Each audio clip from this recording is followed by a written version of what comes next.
One day, he suddenly finds himself in an unfamiliar place, but no, it's a location he's seen before, right on the game screen with over 8,000 hours of playtime. He can't mistake it now.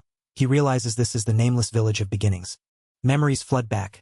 Choosing his job, gathering comrades, forming parties and guilds, and taking on treacherous dungeons, the immersive dungeon attack RPG, a guide to dungeon job hunting, commonly known as Dankatsu.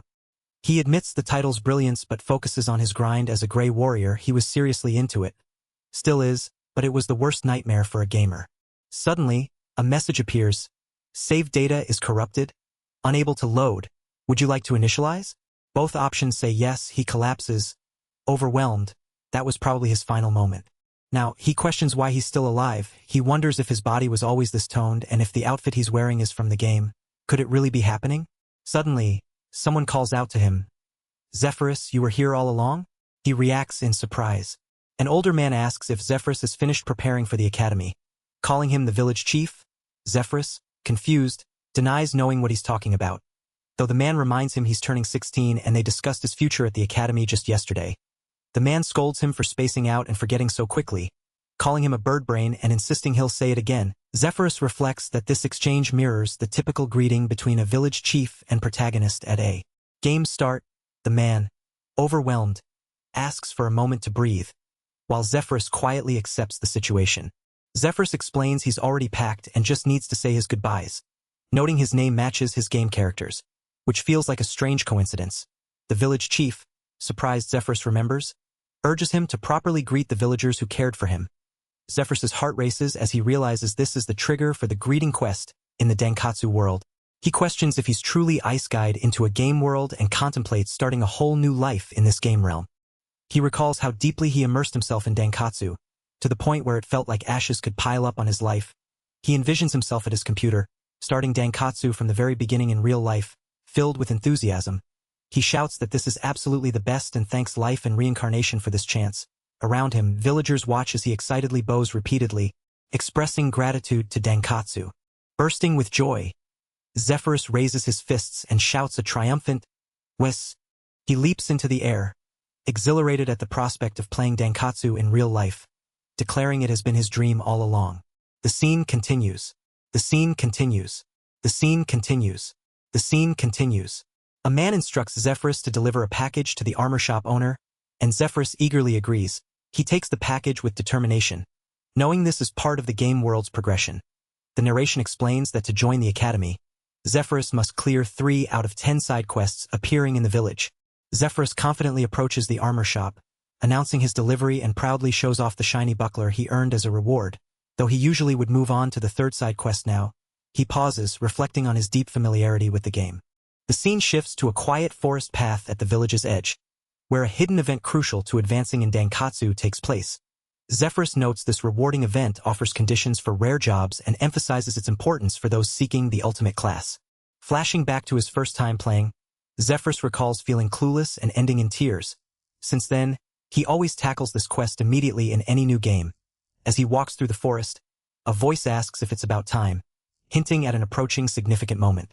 A sudden quest notification appears, startling a girl who trembles in fear. Zephyrus bursts forward energetically, announcing the quest has just popped up. The girl cries out, begging the slime not to come any closer. Zephyrus watches cautiously from behind a tree, deciding it's too early to accept this quest. The slime, labeled as the weakest monster, inches forward slowly. Zephyrus observes the girl being attacked by the slime, realizing he must wait to be ambushed to trigger the quest. The slime's slow advance frustrates him as he anticipates the attack motion. As the slime finally moves to attack, Zephyrus leaps forward shouting it's time. He throws his sword, defeating the slime and rescuing the girl. The quest completes with a dropped item, slime jelly, while a smug voice comments on how weak the quest was. Zephyrus nervously admits that if he messes this up, he won't be able to redo it and wishes someone could save and load him. The girl looks at him silently, confused. He asks if she's okay, assuring her the slime is defeated and it's safe now. She stares blankly, and Zephyrus wonders if her reactions are different from when they were gaming. The girl suddenly panics, spiraling into an apology. Overwhelmed by the situation, Zephyrus awkwardly tries to calm her, waving off her worries. She thanks him profusely for his help, bowing deeply, while he smiles and says that's good. The girl explains that when she gathered ingredients for the potion, She thought she was done for. Zephyrus laughs, eager for his reward potion. She nervously asks if he would come over to her place. He's confused, questioning if that isn't the reward potion itself, causing her to flail and deny any deeper meaning. She explains her house is an alchemy shop and she wanted to express gratitude that way. Zephyrus reflects that the dungeon activity feels different from the game, wondering if real life might be different too. He brightens up, calling it great, and eagerly grabs her hand. She blushes and asks if he's really that eager, as they rush off together. Zephyrus beams with excitement, marveling that there are parts of Dankatsu even he, known as the database of the game, doesn't know about. He calls it fantastic and full of surprises. The scene shifts to the exterior and interior of a tidy alchemy shop, where Zephyrus and the girl catch their breath, surrounded by shelves of bottles and ingredients.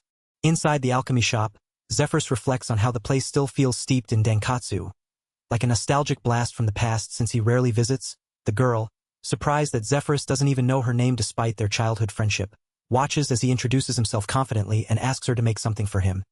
Zephyrus advises her to respond properly when introduced, joking that bluffing is necessary to get by outside the village. The girl nervously introduces herself as Hannah. Hannah smiles warmly, pleased to have a name now since it wasn't in the game, making the moment feel fresh. Zephyrus hands her a small vial, asking her to use it for alchemy. She questions if it's the slime from earlier. He explains it's swamp water, the only ingredient for slime jelly, which she protests she doesn't need. He insists she try mixing it despite the risk of disaster.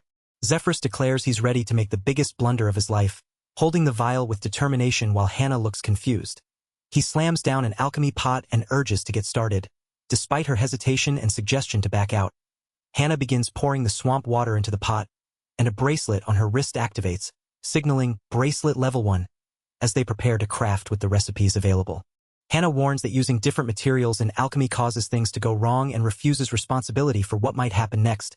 She shouts alchemy. As the pot begins to steam and bubble ominously, Zephyrus, excited, anticipates the outcome, repeating its coming, while Hannah reacts with shock to the strange, growing slime inside the pot. Zephyrus enthusiastically declares it's time for the great artificial slime infinite respawn phenomenon, known as Surarepo, and urges Hannah forward. He announces it's marathon time. While Hannah looks on, confused, the slime drops items like slime jelly and mini magic stones as it multiplies rapidly. The slime continues to multiply explosively with Zephyrus and Hannah standing nearby. Zephyrus remarks that although he feels a bit sorry for the slime, it's just monster resources, and he's sure the monsters would be glad they can be used. He laments not having a job to raise his level, so the rewards feel less valuable. A diagram shows the alchemy cycle multiplying slime jelly fourfold, making it easy to earn cash. Zephyrus admits boredom and suggests calling it a day. He feels his stomach rumble, amazed at how real it feels. Hannah asks if he's getting hungry and invites him to stay and share dinner. He looks surprised but admits he's absolutely starving as night falls under a glowing moon. Zephyrus fondly recalls the meal Hannah made, swearing to conquer every culinary item out there. He finds it refreshing to return home at night, something the game never depicted. Realizing the game only covered lodging costs, he worries about living expenses and questions how he'll manage travel and food costs for the academy tomorrow. He anxiously wonders if the expenses will come out of his own pocket. An older man scolds him as a burden on the nation and a bird brain for wandering at night.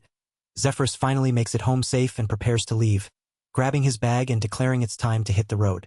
The next morning, Zephyrus steps outside and meets Hannah. She greets him cheerfully, and he returns the greeting, noting her lively spirit. She reveals she's starting school today and suggests they go together. At the academy, Zephyrus learns it's for those who just turned 16. Shocked, he exclaims at Hannah's small stature despite her age. She protests being small is no crime. He reflects that in the game, Hannah seemed like a unique character from a quest since she never appeared at the academy. He wonders if this unique setting was added just for the real-life twist.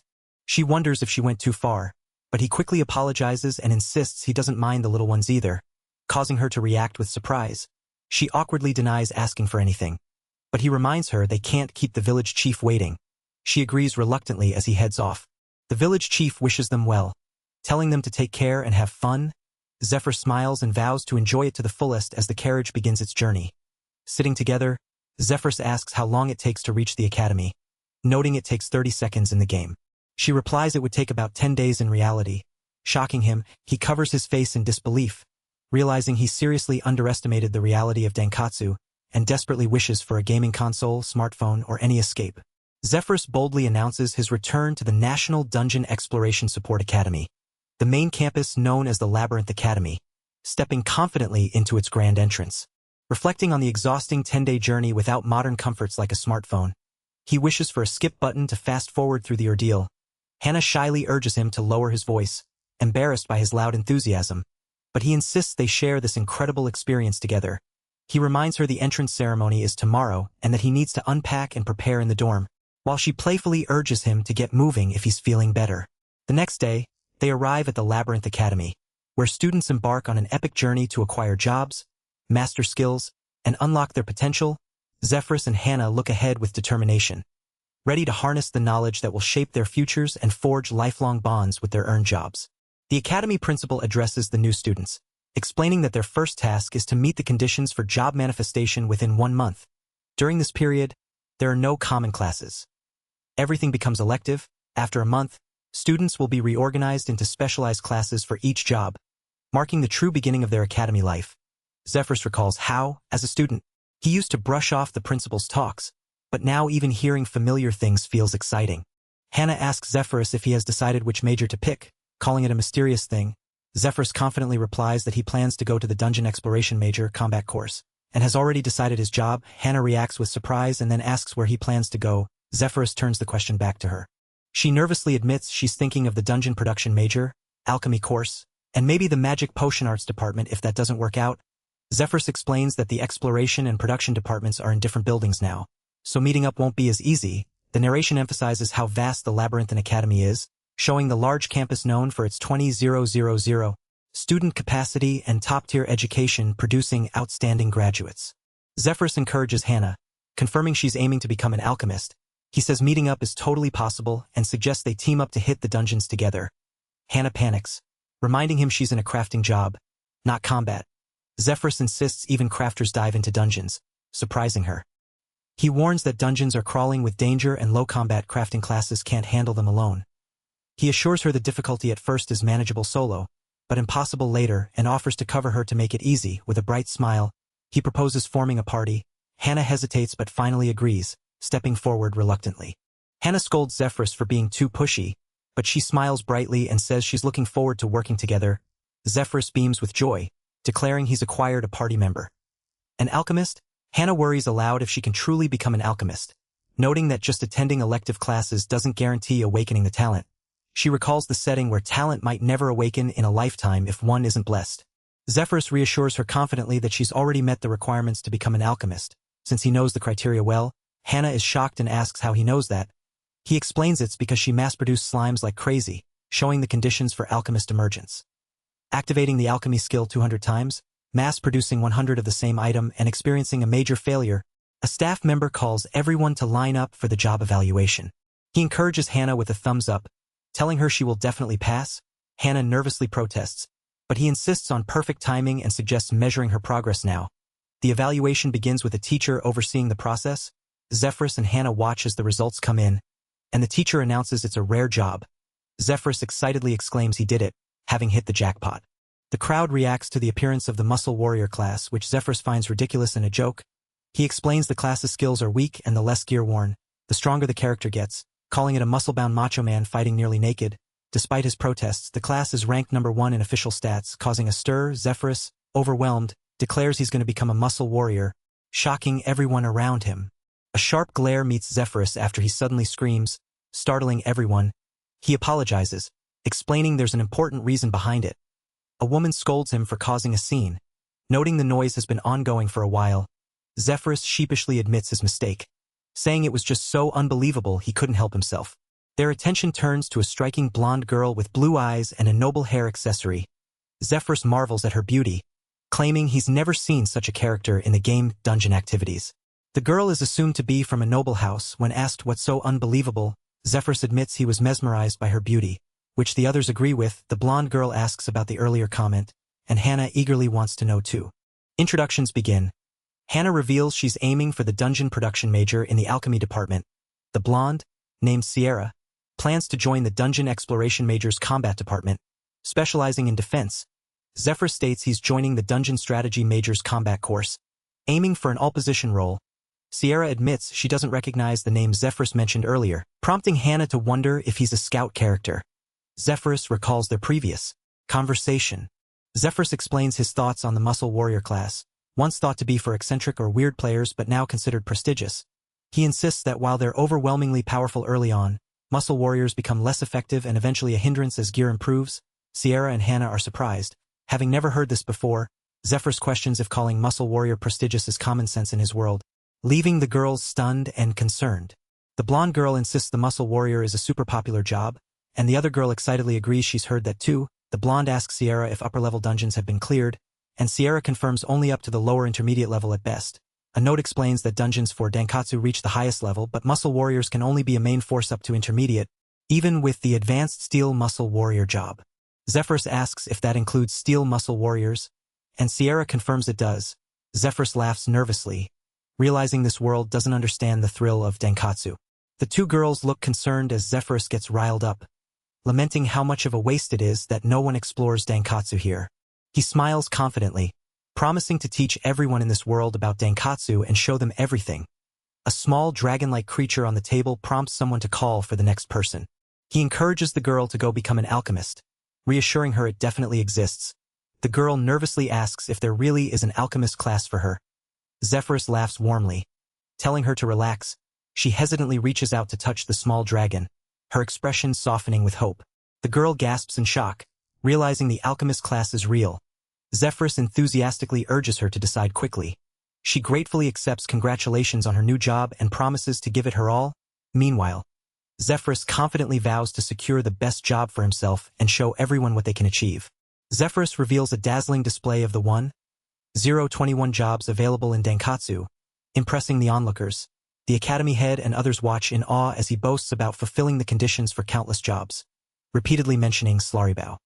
He continues, smiling broadly as he explains what it truly means to hold the most powerful and unbeatable job.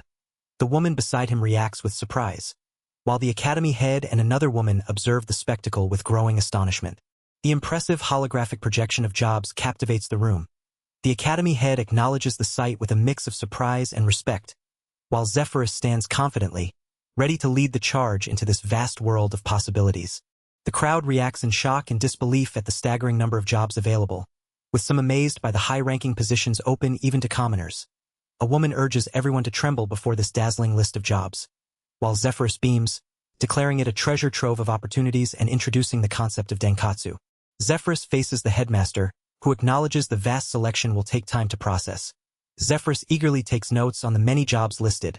While the headmaster suggests a thorough examination first, the headmaster explains the top-ranked job boasts high status points and versatile skills, offering to lend help with undiscovered jobs. Zephyrus confidently assures the job has already been decided. He proudly announces he has obtained the job of hero, listing the strict conditions required.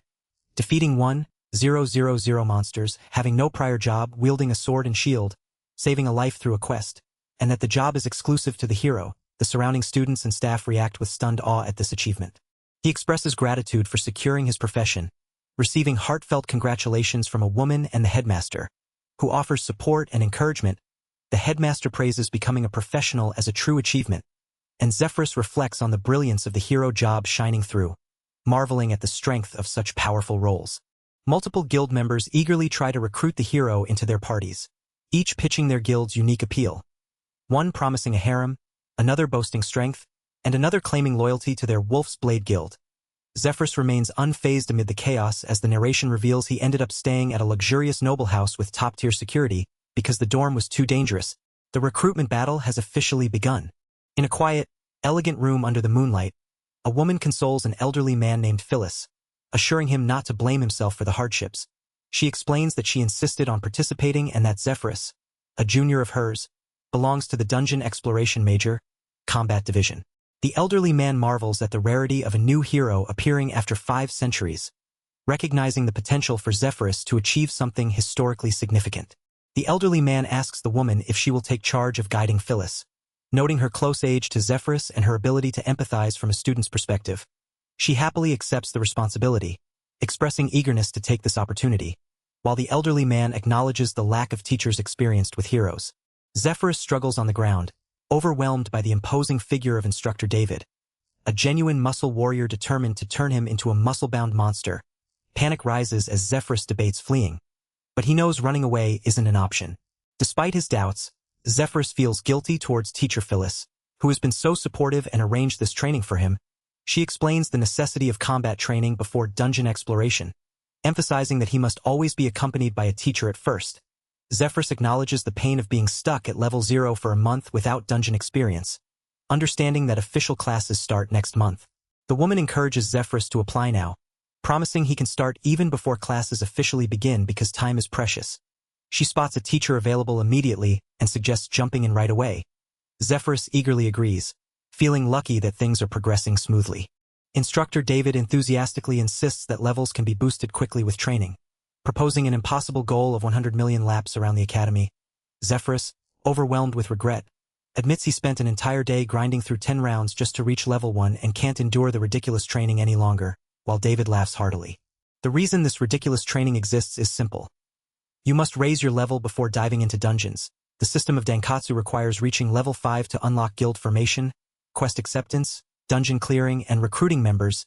If you reach level 5 first, this training becomes unnecessary. Zephyrus realizes there's only one thing left to do. He summons Hannah to his noble abode, announcing they will start slime hunting. A simple job of creating and hunting slimes. Hannah asks if that's why she was summoned, and Zephyrus confirms, in just 30 minutes, they soar to level 6, an impressive slime marathon.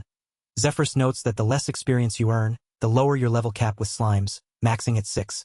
Zephyrus' stats confirm he's now level 6 hero, and Hannah is level 6 alchemist. Phyllis tells them they're all set, and Zephyrus excitedly asks if he can take the practical classes now. Hannah agrees to join him immediately. Arriving at the dungeon, Zephyrus suggests diving into stat allocation while waiting for Professor Phyllis to prepare. He offers to share his ultimate stat distribution, stressing its importance since Hannah's alchemist class is essential for guild formation. Hannah nervously asks for his advice, and Zephyrus happily agrees to help. Zephyrus insists he won't force Hannah, believing she must make her own crucial choices that will shape her life, which matter more than his own circumstances. Hannah cheerfully promises to give her all in the dungeon. Thanking him, Zephyrus listens quietly as she speaks. Hannah expresses a strong desire to be helpful, making Zephyrus blush and joke about her looking too young. He asks if she's sure about using his ultimate build guide for stat allocation, and she agrees enthusiastically. A dragon-like figure checks in on Zephyrus, who happily announces he's finished dividing his skills but admits they should start moving soon. Zephyrus explains that the alchemist class is crafting-based, not combat, and suggests specializing in production skills rather than splitting points. Hannah reacts with surprise and understanding. They stand before a massive Colosseum-like structure, learning it's the beginner dungeon, also called the tutorial dungeon, located at the academy's heart and the first challenge for students with the lowest levels. Phyllis appears, welcoming them to the beginner dungeon's entrance. She explains that rare drops from higher-level dungeons include advanced samurai gear and job classes like Bushido. She reveals she is a senior from the academy and asks if they're ready for the adventure, while Zephyrus and Hannah look on with wide-eyed anticipation. Zephyrus confidently declares he's ready to go anytime, while Hannah assures she's all good.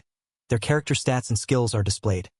Zephyrus as a level 6 hero with strong attack power and agility, Hannah as a level 6 alchemist with high dexterity and alchemy skills.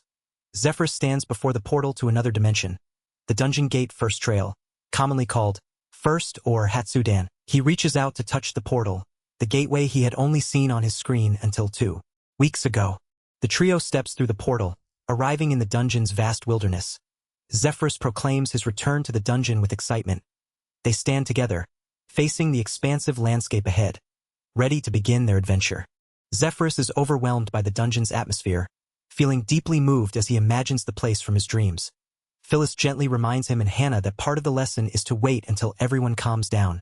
Showing her generous spirit, Hannah tugs at Zephyrus, reminding him they are in class and need to focus. Phyllis instructs them to begin practice but warns that monsters lurk nearby. Zephyrus spots a monster called a mochiko, a rice cake creature with low attack power but triple the experience points of a regular slime. He asks Phyllis if he can slice it up, and she tells him to stay sharp. Zephyrus swings his sword, defeating the monster and earning a dropped item labeled sticky rice. The young man grins with excitement, declaring how much fun this is and that he's hooked and ready to hunt like crazy. He charges forward, sword in hand, as small slime creatures bounce nearby. A woman calls out that it's time to switch with Hannah, while another advises not to stress too much and asks if they should still grab combat skills. Hannah responds determinedly that she'll give it a shot just like this. Hannah dashes forward energetically, swinging her weapon at a slime with a shout of, "Take that!" A surprised onlooker reacts to her sudden attack, while the slime braces itself. The group celebrates Hannah's successful hit with high fives and cheers. One remarks that Hannah surprisingly has some moves, while another jokes about her becoming a full-on slime killer. Addicted to slaying them solo in her room, they note the grassy area is cleared, with a list of collected items displayed, and decide to move on to the forest zone. The young man activates his skill intuition and swiftly strikes down a hornless rabbit monster. The others comment on the creature, and the woman explains she plans to dismantle the rabbit for stew. Inviting Hannah to join, the trio heads off together, ready for the next challenge. The group encounters the third layer of the dungeon filled with immobile arboreal creatures and the fourth layer with harmless avian beasts, including a tiny chick pecking at a boot. They arrive at a massive door marking the final floor, and the young man remarks that failing here would be nearly impossible, feeling a thrilling sense of accomplishment. The women confirm this is the door to the boss room, explaining that only by opening it will the boss appear, making the space in front the final sanctuary. The young man awkwardly asks the woman in charge if she has a boyfriend, causing her to react with surprise and embarrassment as he activates his intuition skill. She scolds him for the rude question, but he quickly apologizes, then shifts the mood by declaring it's time for the thrilling boss battle. He reassures Hannah that the first boss is just a single ordinary goblin, and with their courage, victory is assured. They prepare eagerly, ready to face the challenge. The young man outlines the plan, deciding to act as the tank and use his taunting skill appeal to draw the boss's hate. Aiming to meet Hannah's standards, he calls out to the bare-handed goblin boss, signaling the start of their fight with confidence and determination. The goblin boss lunges at the young man with a sudden run dive. Catching him off guard, the girl reacts swiftly, kicking the goblin away before it can harm him, leaving the monster stunned on the ground. A woman congratulates Zephyrus and Hannah for meeting the passing criteria, announcing they can now dive into dungeons without needing a teacher. Zephyrus confidently offers to handle the cleanup, and both express their gratitude, with Zephyrus noting he hasn't even used his unique skill, Brave/Hero Sword. The young teacher cheers them on, praising their high spirit and encouraging them to do their best. Zephyrus asks if Hannah will join him, and she confirms she stayed behind for that reason. They prepare to enter the dungeon, eager to grind up to level 10 and earn fun rewards. In an instant, they arrive in the boss chamber of the deepest layer. Zephyrus raises the LVL-1 Hero's sword, called Brave Slash, which he couldn't use earlier, ready to face the boss with renewed confidence. Zephyrus and the girl catch their breath after a fierce attack. The girl exclaims in awe, asking what that was just now. Zephyrus proudly reveals it as the unique skill and ultimate move of a true hero, the special move he mentioned earlier. The girl is amazed, calling it so cool. Zephyrus invites her to come with him, saying it's something different and that he wanted to show it to teacher Phyllis too. Walking together, the girl questions why Zephyrus isn't using the teleport gate to return to the entrance. He points ahead, saying this is the spot. She looks confused, asking about the wall he's touching. Zephyrus explains that what he's here for lies further inside that wall, surprising her. The girl asks if there is something there, and the young man warns her to step back because it's dangerous. He swings his sword with force, shouting the name of his skill, Hero Sword, Brave Slash. A hole breaks open in the wall, revealing a treasure chest inside. The girl screams in surprise but quickly recovers, excitedly pointing out the golden-colored chest to the young man. The girl asks how he knew the chest was there. He explains that the hidden room can only be found using a level 40 unique skill called Nothing Escapes My Evil Eye. He admits it's a disappointing profession now since all hidden locations are listed on strategy sites. The young man says his intuition skill was screaming at him, though he jokes he's just making stuff up. The girl eagerly asks if she can open the treasure chest. He firmly says no, since he found it, he will be the one to open it. The young man thinks maybe the girl can't resist anything valuable, recalling her learning about Slim Respawn. He smiles excitedly as he opens the chest, ready to see what's inside, while the girl watches with anticipation. The girl excitedly shows off a new spatial storage bag with huge capacity, almost 100 times larger than the Academy standard bag. She explains it can hold even the items they had to give up before. The young man agrees eagerly, ready to take a lot home. Then he hands her a glass marble, surprising her. The young man reveals the next item, a performance limit orb that enhances weapons and armor already maxed out. He explains its importance grows as the game progresses. Then he unveils the main reason for his visit, an advanced job change ticket. He explains the ticket is crucial for long-term success, allowing players to change to higher jobs after leveling up. There are 1,021 jobs total, split between basic and advanced classes, with only 409 basic ones available at the start. The method is simple. Use the ticket in front of the dragon statue, He reflects that the difficulty of obtaining the ticket isn't as insane as expected. The ticket is extremely rare, dropping only once in 100 boss battles from intermediate dungeons onward. With a 1% chance, the young man joyfully raises the ticket, determined to get it.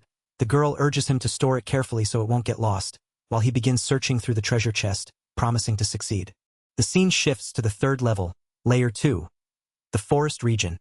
A girl excitedly chases a rabbit, shouting that it's heading toward Zephyrus. He confidently grips his sword and shield, telling her to leave it to him. Zephyrus swiftly swings his sword, blocking the rabbit's path with his shield. A confident smile on his face, he shouts an enthusiastic "all right" as he prepares to engage. The girl compliments Zephyrus's gear, exclaiming how cool it looks. He grins, acknowledging her praise but teasing how often she says that line. The narration explains his armor is divine, covering his whole body with a shining silver sword and shield, high performance enough for upper intermediate dungeons. Zephyrus beams with pride, saying the gear is really great and that if enhanced, it will work even in high-level dungeons. They celebrate reaching level 10, meeting the conditions to enter a beginner lower dungeon. They also received a golden treasure chest and a large amount of food ingredients. As they prepare to head back, gathering ingredients along the way, the scene cuts to a city street where people notice the arrival of someone new, indicated by a close-up of a foot stepping forward and a figure from behind. Whispers ripple through the crowd as they spot the hero clad in advanced gear. A girl gasps, recognizing him as the first-year prodigy who appeared out of nowhere. Others speculate about the source of his equipment, guessing a powerful sponsor or big company backing him. Despite the rumors, the hero smirks, relieved he can keep dodging annoying party invites while wearing his Sky Series gear. The hero and the girl notice the intense stares from passers-by, making her uneasy. He advises her not to look nervous, or people will seize the chance to approach. They decide to sell their loot at the General Purchase Association, the Academy-run guild that buys dungeon resources. Inside the bustling guild, the hero cheerfully offers their items for sale. The place is valuable, buying at minimum prices until sellers build connections with shops and guilds. A friendly clerk named Melissa greets the hero warmly, recognizing him as the famous figure everyone talks about. The guild also serves as a training ground for dungeon management students. The hero is surprised at how quickly he passed his first dungeon class and praises Melissa for being a great listener. She congratulates him, and the girl marvels at the total payment of 34,000 yen for their items, far exceeding expectations. The hero humbly reminds her he is a hero, after all, while the girl beams with excitement at their promising future. The day ends with warm smiles as they finish their first dungeon trip. The girl eagerly promises to cook delicious meals with the gathered ingredients, and the hero looks forward to it. The next day begins with the hero deciding to do market research and build connections, setting off toward Guild Street C. Suddenly, a confident girl in a school uniform calls out, offering the hero a spot in a new guild she's forming. The hero is surprised by the early recruitment attempt and notes she's a fellow first-year student. The girl asserts her dominance, demanding the hero's answer to join her guild. He notes she's a textbook-spoiled princess but doesn't mind. He reflects that this world values levelism, where rank equals superiority, and prepares to respond. The hero firmly rejects her offer, revealing he plans to start his own guild. The girl is shocked and frustrated, having gone out of her way to recruit him. He calmly explains that in this world, Denkatsu means levelism, and superiority is everything.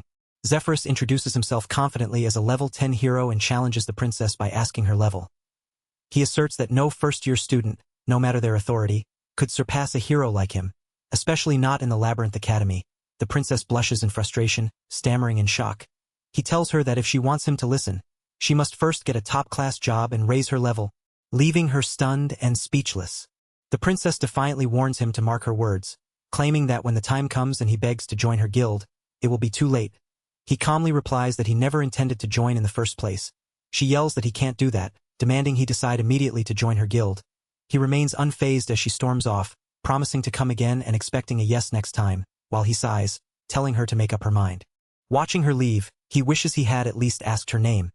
Then, shifting focus, he wishes her good luck with a smile as she runs off. The scene transitions to a lively market street labeled C Guild Street, where he blends into the crowd, taking notes and observing the surroundings. He analyzes the market, noting that buying rates for low-level beginner dungeons are rising since freshmen are diving in, and second years avoid these dungeons. He plans to raise prices and buy directly from them. Seeing this as a prime opportunity to monopolize the market, deciding to postpone making connections, he resolves to grab Hannah and dive into the lower beginner dungeons, feeling it's a good time to make money. A girl with twin tails eagerly asks if he's really diving into beginner dungeons. Calling him Big Bro, he's surprised to notice her green badge, realizing she's a second-year student. Suddenly, a security guard approaches, and he nervously asks the girl if she's lost and where her parents are. The girl introduces herself as Marie, a member of the C-rank guild Wappen Seal Sticker. She says she has something important to discuss and asks if he can spare a moment. He notes that since she doesn't call him Hero, this isn't about guild recruitment but something else. She explains it's like a sudden delivery quest. He contemplates the nature of guild quests, recalling that combat guilds mostly offer money as rewards while production guilds change rewards based on what they produce. He thinks it's best to ignore weird rewards but acknowledges this quest can be quite rewarding. He concludes it's a C-rank guild's quest, likely a material delivery from a lower-level beginner dungeon, and agrees to take it. He tells her he'll listen to what she has to say for now. Marie happily says she understands and urges him to follow her, leading the way with enthusiasm. He notes the large amount of beginner-level materials coming from 3 different places. She responds casually, and he silently contemplates. She points out that he's a first-year who isn't even trying beginner quests but has plenty of information. He wishes guild members would take notes like this, and she teases him for the knowing look on his face. She brings up the rumor spreading fast that he cleared the beginner dungeon the fastest yesterday, calling him the talk of the town as the hero. He reacts with surprise and disbelief. She remarks on how overwhelming it is to be famous and how happy he seems, like he's about to become a big deal.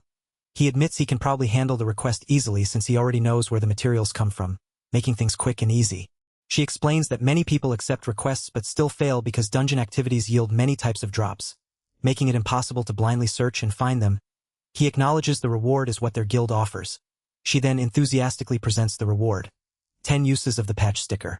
He learns that the patch seal sticker is from the production guild. She explains it's a coordination tool for equipment, allowing customization of appearance without changing stats. He imagines his mismatched gear transformed into a perfectly coordinated set, emphasizing the importance of looks, especially if they're real. She cheerfully promises to coordinate it perfectly for him. He notes that changing the design will take a bit of meal, but getting it for free 10 times is huge.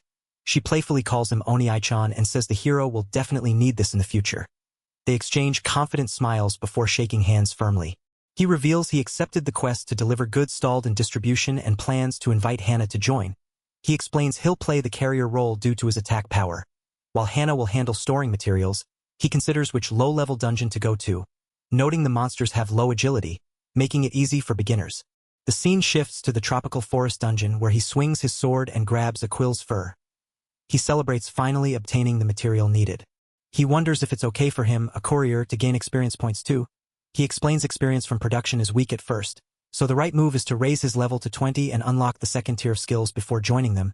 The girl is amazed as he encourages her to gather materials quickly from the next floor where monsters appear in groups. He mentions he studied hard at the academy and might check out the great library in real life next time. He jokes about the recruitment battles delaying her from going out until yesterday. Zephyrus declares it's time to stop talking and continue since he wants to return by night. The girl calls out to him to wait. A narration explains they advanced to the 5th layer. Zephyrus reached hero level 12 while Hannah became alchemist level 14. Due to the difference in job ranks, the next morning, the girl excitedly asks if he really reached the 5th layer of the tropical forest by yesterday, amazed at how quick he is. The girl praises Zephyrus for perfectly gathering the required materials, though he admits he's only delivered 1/6 so far. He confidently says they plan to conquer the tropical forest dungeon today. She explains that normally beginners form a party of 5 and explore for a week before challenging the boss. But Zephyrus, known as the dungeon database, has top-notch route efficiency, monster info, and strategy speed. The Hero and Sky series have overwhelming advantages. Zephyrus asks about materials not part of the quest delivery, and the girl says he can consult guild members about those. He offers to leave the materials and collect anything she doesn't need, requesting she inform him of the appraisal value after returning from the dungeon. She happily agrees, promising to get the highest price possible so he can earn plenty of materials again. Zephyrus notes how useful connections make negotiations easier. He announces plans to gather materials from layers 6 to 9 and defeat the boss on layer 10. The girl cheers. They notice other students for the first time here. A staff member tells them they're quite advanced with somewhat ready equipment and asks if they're going to the upper beginner level. Zephyrus and the girl exchange surprised looks as the scene ends. A group of muscular men stand imposingly as an instructor commands them to scatter monsters with their strength. Promising to watch closely, Zephyrus and the girl look overwhelmed as the men urge them to test their muscles with confidence. The instructor loudly declares that they have been chosen as the muscle warriors. The men flex their muscles, and the group responds with a determined, "Yes, instructor." One of the muscular men congratulates them, boasting that the muscle warrior is a powerful job class. Zephyrus reacts with disbelief and confusion, demanding to know what the congratulations mean. He firmly grabs her hand, warning her not to look at something inappropriate, then pulls her through a swirling portal. After arriving, she nervously praises him. Admitting the experience was amazing in many ways, he slumps, worried about their classmate instructor Davide's fate, and suggests changing today's plan. They discuss how muscle warriors have started appearing, noting that while they've dominated the lower beginner levels, the muscle group should have advanced beyond the beginner dungeon by now. He jokes about leveling up to not lose to them, but admits the muscle group has already reached level 5. She worries about the strong enemies ahead as they prepare to enter a more dangerous hunting ground. He confidently declares their goal is the 10th floor, the boss room, which startles her. He rushes forward excitedly while she struggles to keep up, nervously wielding her sword as he points out a treasure chest. As they walk deeper into the dungeon, he wonders if they can defeat the boss at this level. He admits that if it's just her, they can't win, but he can beat the boss solo. She reacts with surprise and disbelief at his bold claim. Zephyrus reveals he has been unevenly distributing his stats to boost his Sky Series equipment, which grants him higher attack and defense power than his own base stats. He proudly shows off his Sky Sword, Sky Armor, and Sky Shield, explaining the series' 3-piece equipment bonus activates status ailment resistance level 3 automatically. Confident, he assures Melissa they have no elements to lose and tells her not to worry. They stand before the 10th layer's main gate. Ready to face the boss? Melissa responds with enthusiasm, and they prepare to meet the boss. Zephyrus points out the boss of the tropical forest dungeon. The bear anteater. He explains that although it looks like a bear, its behavior is closer to an anteater. Despite seeing the boss, they cannot enter or react to it until passing through the main gate, which is strange. Melissa suggests they take a lunch break at a perfect spot nearby, emphasizing the need to eat well before challenging the boss. They enjoy rice balls with scrambled eggs and grilled chicken inside. Sharing a happy moment, Zephyrus reflects on how lucky he is to have a rice ball made by a beautiful girl's hands, something he never experienced in his past life, and agrees with a smile. Zephyrus, energized and confident, declares they will begin with their stomach and spirit filled. He instructs Hannah to fall back and prepare recovery potions. While Melissa urges caution, Zephyrus readies himself, shouting appeal, as he prepares to engage. From the start of the battle, Zephyrus unleashes a powerful brave slash called Hero's Sword against the bear anteater boss. The strike lands with force, showing his skill and determination. The boss counters, grazing Zephyrus, who reacts with surprise but quickly reassures Melissa that the damage is minor. He reflects on the difference between taking damage in real life versus in a game, noting that HP absorbs most damage and reduces pain, so there's no need to panic. The bear anteater roars and stands up, signaling a stronger attack is coming. Zephyrus braces himself, blocking the incoming strike with his shield. He then launches a critical brave slash, striking fiercely as the battle intensifies. Zephyrus seizes a critical opening against the bear anteater boss, shouting chance. As he strikes decisively, the attack lands perfectly, and Melissa cheers joyfully, congratulating him on the victory. He exhales, admitting the fight was more intense than expected but feels relaxed now. He proudly tells Hannah he succeeded, and they share a high five as the system confirms the dungeon's first clear and announces the rewards. Holding a glowing medal, Melissa marvels at the proof of conqueror, awarded for defeating the boss. Zephyrus explains how players use these medals to show off, but Hannah protests the idea of attaching them under skirts. Suddenly, a small girl runs off excitedly toward a silver treasure box dropped by the boss. Hannah eagerly opens the silver box, revealing a high potion that restores 500 HP. Zephyrus praises her, and she asks if he plans to head home. He replies they need to return to the safety area first, ending the battle with a sense of accomplishment and teamwork.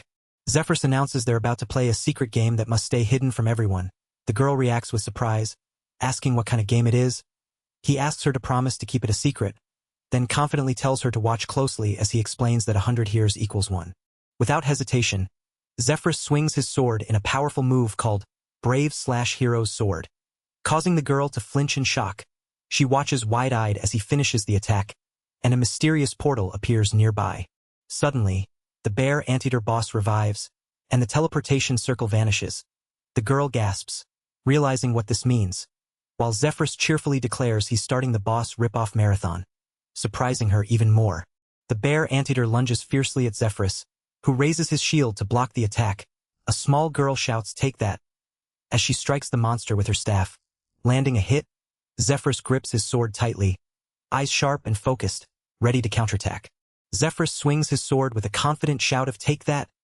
as the bear anteater roars in pain, The blade slices through the air, creating a powerful slash that glows with energy, while the girl stands ready beside him. He raises his fist triumphantly, announcing they cleared the boss on their 12th try. The girl cheers alongside him, impressed by their fastest time yet. She happily notes that Hannah has started joining the battles too, smiling warmly. She thanks Zephyrus for his skill appeal that draws the boss's attention. Admitting that the real boss is quite scary, Zephyrus chuckles nervously at her praise. The girl explains the surprising secret.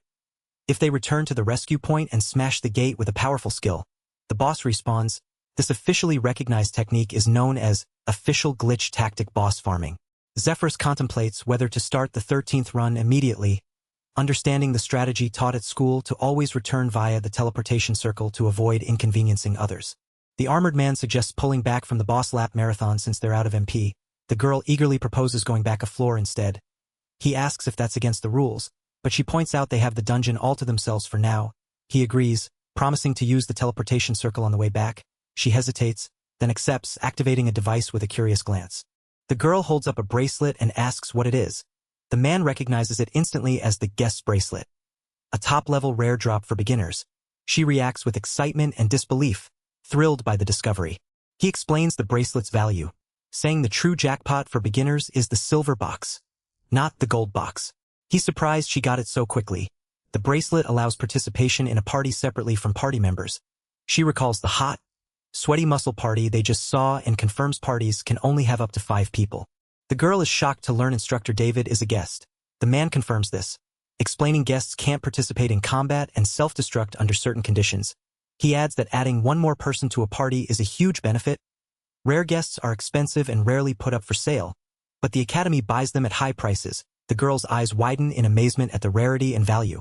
He decides to return to the lair, defeat some mobs, and once his MP recovers, start boss farming. She agrees to keep it a secret. He plans to gather resources from layer 6 to 9 for 2 hours. After 30 minutes, with his MP recovered by about 60, he prepares to resume boss farming. He announces that today's boss runs are done. Admitting he's out of MP, she praises his efforts and asks if he got anything good from the last silver box. He thanks her, noting she said that every time since the bracelet drop. He explains that the 5th round silver box from the guest bracelet should arrive soon. She marvels at the rare flame rod, which has attack power 2 and magic power 11 with fireball LV. 2. He notes its rarity comes from how seldom it drops. He tells her to equip the flame rod, explaining it's a good weapon even for those unfamiliar with fire magic, effective against ghost-type monsters. She expresses affection for the rod but worries if she's become hooked on the bludgeon shot. He warns not to get too attached to beginner weapons since they should always be upgraded, then confiscates it. She cries out as he names the rod Mei-chan, and insists she join with the flame rod from now on. Mei-chan hesitates, worried that hitting the giant fur with her weapon might break it, but David warns her not to hit him instead. He points out the massive fur is from the bear anteater, a rare boss drop they've never seen before. He suggests once they gather the materials, they'll head back for the day. Mei-chan marvels at the size of the fur, and David notes it's the hardest boss item to drop, finally getting it on their 17th try. David explains the fur can be sold for a high price since it can be used for light armor. Mei-chan carefully inspects the fur while David silently watches, moved by her dedication. He then prepares to roll up the fur, announcing the collection is complete. Mei-chan asks if he can also put something else in the bag, and he thanks her warmly. Reflecting on their progress, David admits he's still inexperienced but feels today was productive. He asks how Mei-chan is doing, and she nervously reveals she's level 15 while he's level 18. David mentions he aimed for level 16 as the minimum for an alchemist, but thinks they no longer need to push themselves too hard in the dungeon. Mei-chan panics at the idea of focusing on production instead, but David reassures her with a smile. David states he can level up to 20 if he sticks with beginner gear, setting that as their current goal. He asks if they should head home, and Mei-chan happily agrees. She beams with joy, suggesting they dive into the dungeon again tomorrow, together. David smiles softly, a sparkle catching in his eye as he and Mei-chan stand before a glowing portal. They step forward together, the forest bathed in gentle light around them. He quietly affirms their readiness with a simple yes. Mei-chan reacts with surprise and curiosity, asking what kind of trick David used to acquire a large bundle of materials. David grins and playfully keeps his method a secret, while she wonders if he can really buy such a large amount. Mei-chan requests all the boss materials along with her order, excitedly pointing out the giant bear anteater fur she wants. David agrees but explains he's selling the other materials separately. She eagerly asks if he'll sell the custom-made fur to her, noting its superior quality and durability. David reveals his plan to have body armor made for their party members using the fur, then earnestly asks Mei-chan for a favor. She listens attentively, her expression turning serious as he places the material firmly before them. Mei-chan enthusiastically agrees to handle the custom order perfectly, promising it will bring experience points for their profession. David happily counts on her as they plan to settle the payment this morning and do measurements and material assessment tomorrow. He mentions having learned a lot about pricing and prepares to make the custom order deposit. David shows a phone screen displaying yesterday's earnings of 120,000 meals. He explains that Hannah's share is half, 60,000 meals. He reflects on how mediating with other guilds helped him sell more than expected and notes that starting next time, payment will be required, but it won't be a problem. Mei-chan worries if it's really okay for David to get so much since he did most of the defeating. David offers to take the earnings if she doesn't need them, but she insists she needs it. She joyfully celebrates as the payment transfers between their phones. David remarks that the student handbook is still a high-tech device. David explains the student handbook looks like a regular one but functions like a smartphone, offering cashless meal scheduling, academy news, chats, and more. He notes it can only be used within the Labyrinth Academy and is based on an ancient artifact the academy prides itself on. He suggests stopping by Marie-senpai's shop before heading to the dungeon tomorrow, and Mei-chan agrees. She cheerfully offers dinner, saying she made a lot and asks if he can get the dishes out. He smiles, saying it's become normal for Hannah to hang out in his room lately. The table is laden with food, and despite his hesitation, she laughs it off with a carefree whatever. He prepares to leave, suggesting they pick up Hannah and head to the shop. While Hannah gets measured, he wonders what he should do next and considers making connections with other guilds. His expression sharpens with determination. His phone screen shows a breaking news headline about a muscle party being formed. With a photo of muscular men staring at the screen, he is stunned and questions if they are serious. Marie measures Hannah, noting news that 5 first-years formed a party called Muscle Warriors. She praises the year's first years as promising. Like their brother the hero, Hannah listens as Marie relays Zephyrus's opinion that being a muscle warrior isn't a good job. Calling anyone who wants it out of their mind, Hannah responds with interest.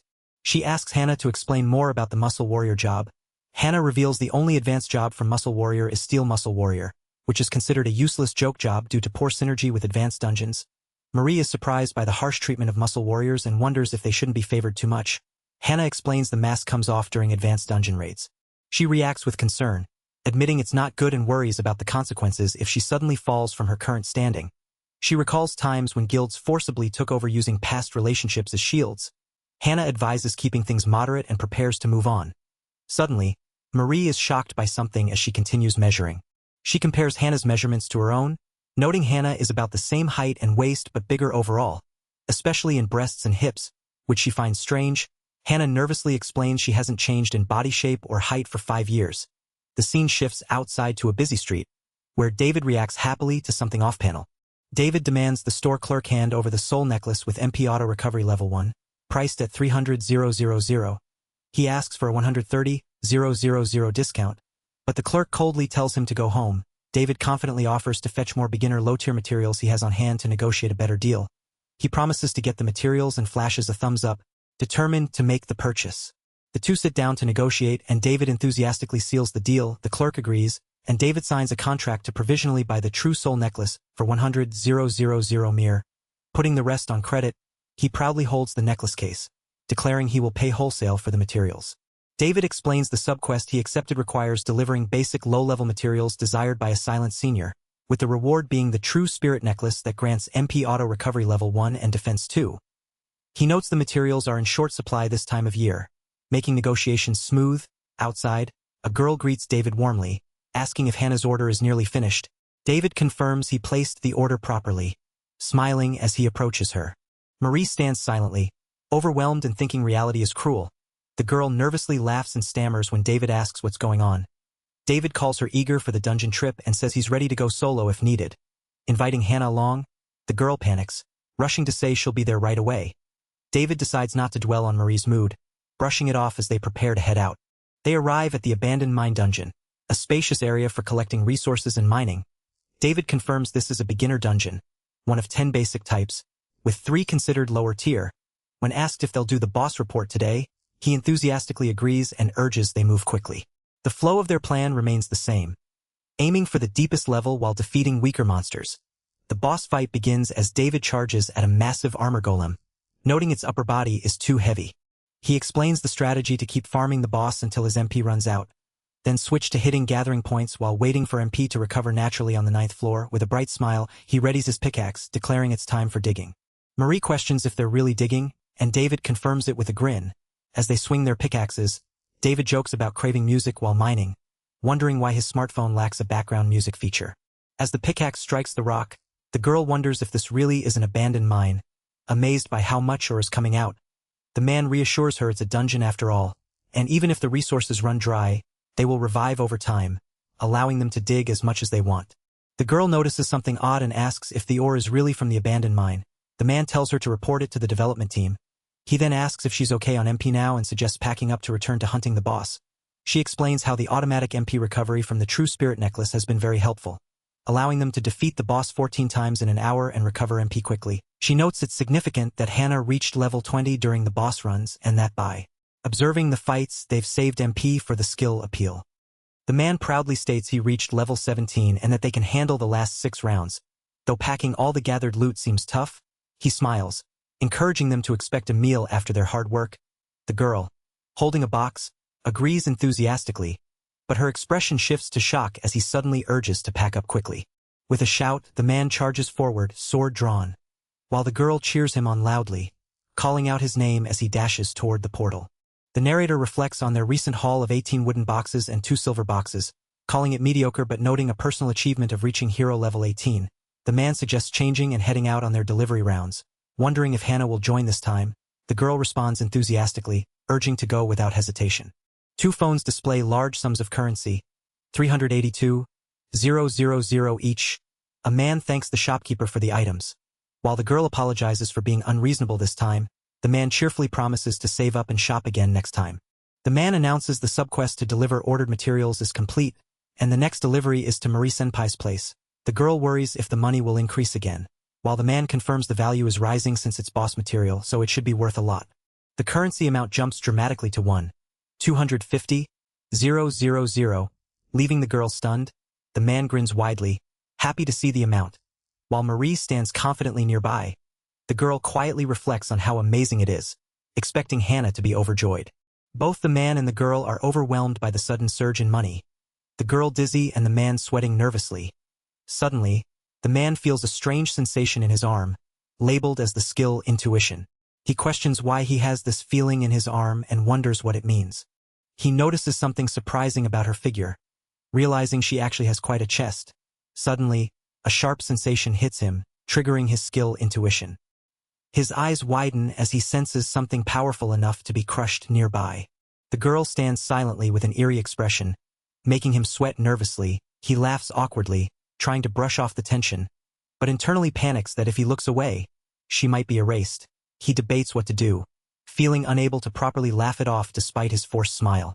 Concerned, he asks if she is all right and urges her not to lose focus just because of the money they saw.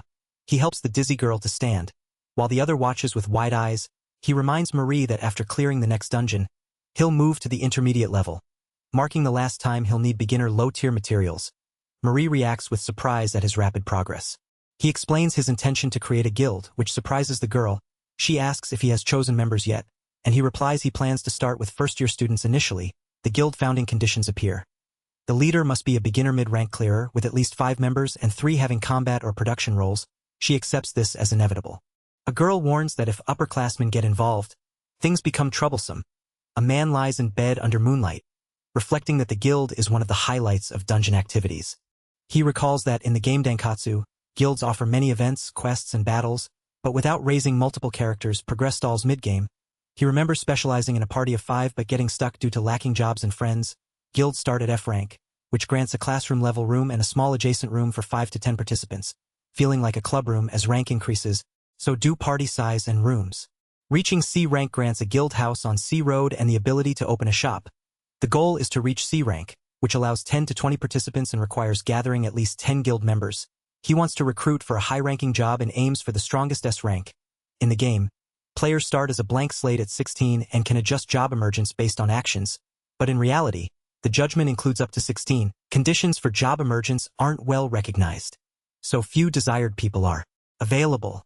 He imagines that if this were a game, he could choose jobs and scout members who would gather on their own. He realizes that at this time of year, there aren't even people in the jobs he wants. Excited, he understands he can recruit first-year students who haven't chosen jobs yet and guide them into desired professions. Realizing real-life dankatsu is too much fun, he laughs at himself for getting carried away. The next day dawns in the underground dungeon of still water as the hero declares it's time to take action. He proudly recounts his loot from the boss run. 8 wooden boxes, 4 silver boxes, and a rare dagger, calling it a good haul. A woman praises the hero for cutting the alligator lizard's tail 12 times to secure an extra boss drop. The hero basks in the sense of accomplishment as an announcement proclaims he has reached level 20. A girl excitedly congratulates him, and he thanks her warmly. The hero resolves to distribute his stats now that he's reached level 20. While the woman promises to handle advice, he asks if Hannah properly leveled alchemy and mixing to 10, and she confirms, adding she learned material return at level 5. The hero proudly shows his stats and skills, including mid-level magic unlocked at this stage. The pair discuss heading back early, agreeing the dungeon was a nice place. The hero notes there are no monsters in the water so they can use their fishing skill. He asks if she has a fishing rod, and she confirms, ready to try again another time. Zephyrus thanks her for the materials, asking if what she wants to use will be enough. She assures him it's all good as she places her hand on her bag. She plans to practice alchemy from now on and asks what he will do. He says he'll change first, then maybe visit Marie-senpai's place, and after that, she reveals her plan to recruit guild members. He reflects that it won't just be the two of them anymore. Feeling a bit lonely, she encourages him not to worry, saying it's necessary to aim higher. He quietly agrees. Zephyrus declares he'll be with Hannah forever, his expression full of determination. She reacts with shining, teary eyes and a joyful smile. As leaves drift in the wind, she thanks Zephyrus sincerely. He responds with a simple, heartfelt yes, both standing together in quiet companionship. The quest, deliver the stalled goods, is completed, and the girl hands over 10 usage tickets for the patch sticker as a reward. The hero happily accepts, thrilled to have a free ticket. She asks if he's starting the intermediate level tomorrow, and he confirms, mentioning plans to visit the wild grassland dungeon for gathering. She retrieves something from a cabinet, and he looks surprised as she reveals it.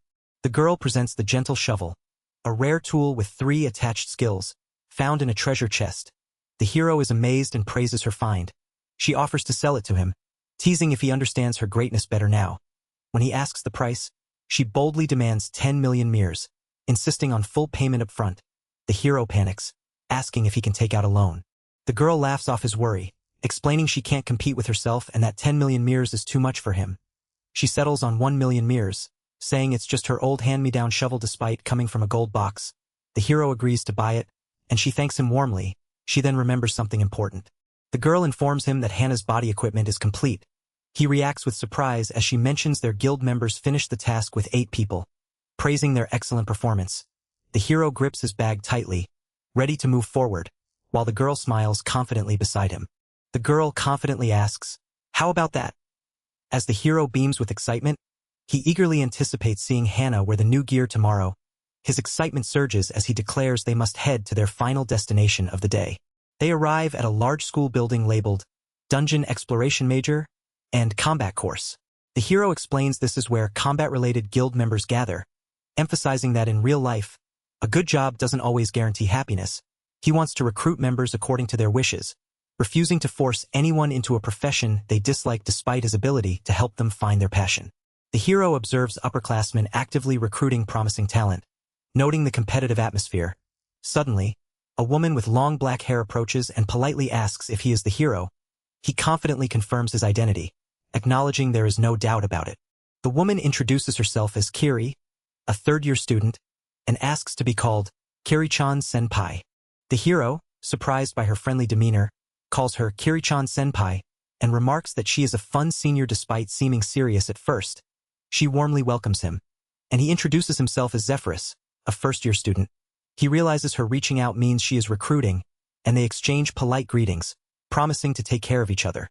Kiri-chan Senpai reveals she is the submaster of the A-rank guild, Thousand Swords Flakel, and directly asks Zephyrus if he would like to join their guild. Zephyrus reacts with surprise and disbelief at the mention of an A-rank guild, as others around him express awe. He learns that A-rank guilds are extremely exclusive, with only 6 existing and a maximum of 40 participants each, making their rank almost untouchable for most.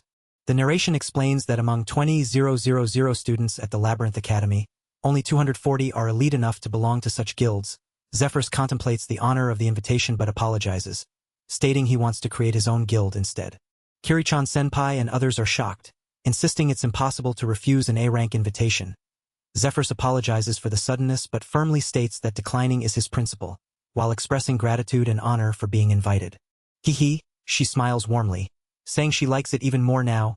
Apologizing, she explains there's still space until May and invites him to visit if he changes his mind. He declines politely, doubting he can meet her expectations. His gaze sharpens as he reflects on the A-rank guild, a place where only the elite of advanced jobs gather.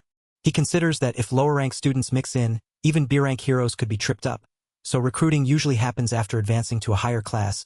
The woman confirms the dungeon exploration has only progressed to the lower advanced ranks, implying a lack of enough advanced job classes. He admits a discrepancy between his perception and reality, wanting to understand the A-rank perspective better.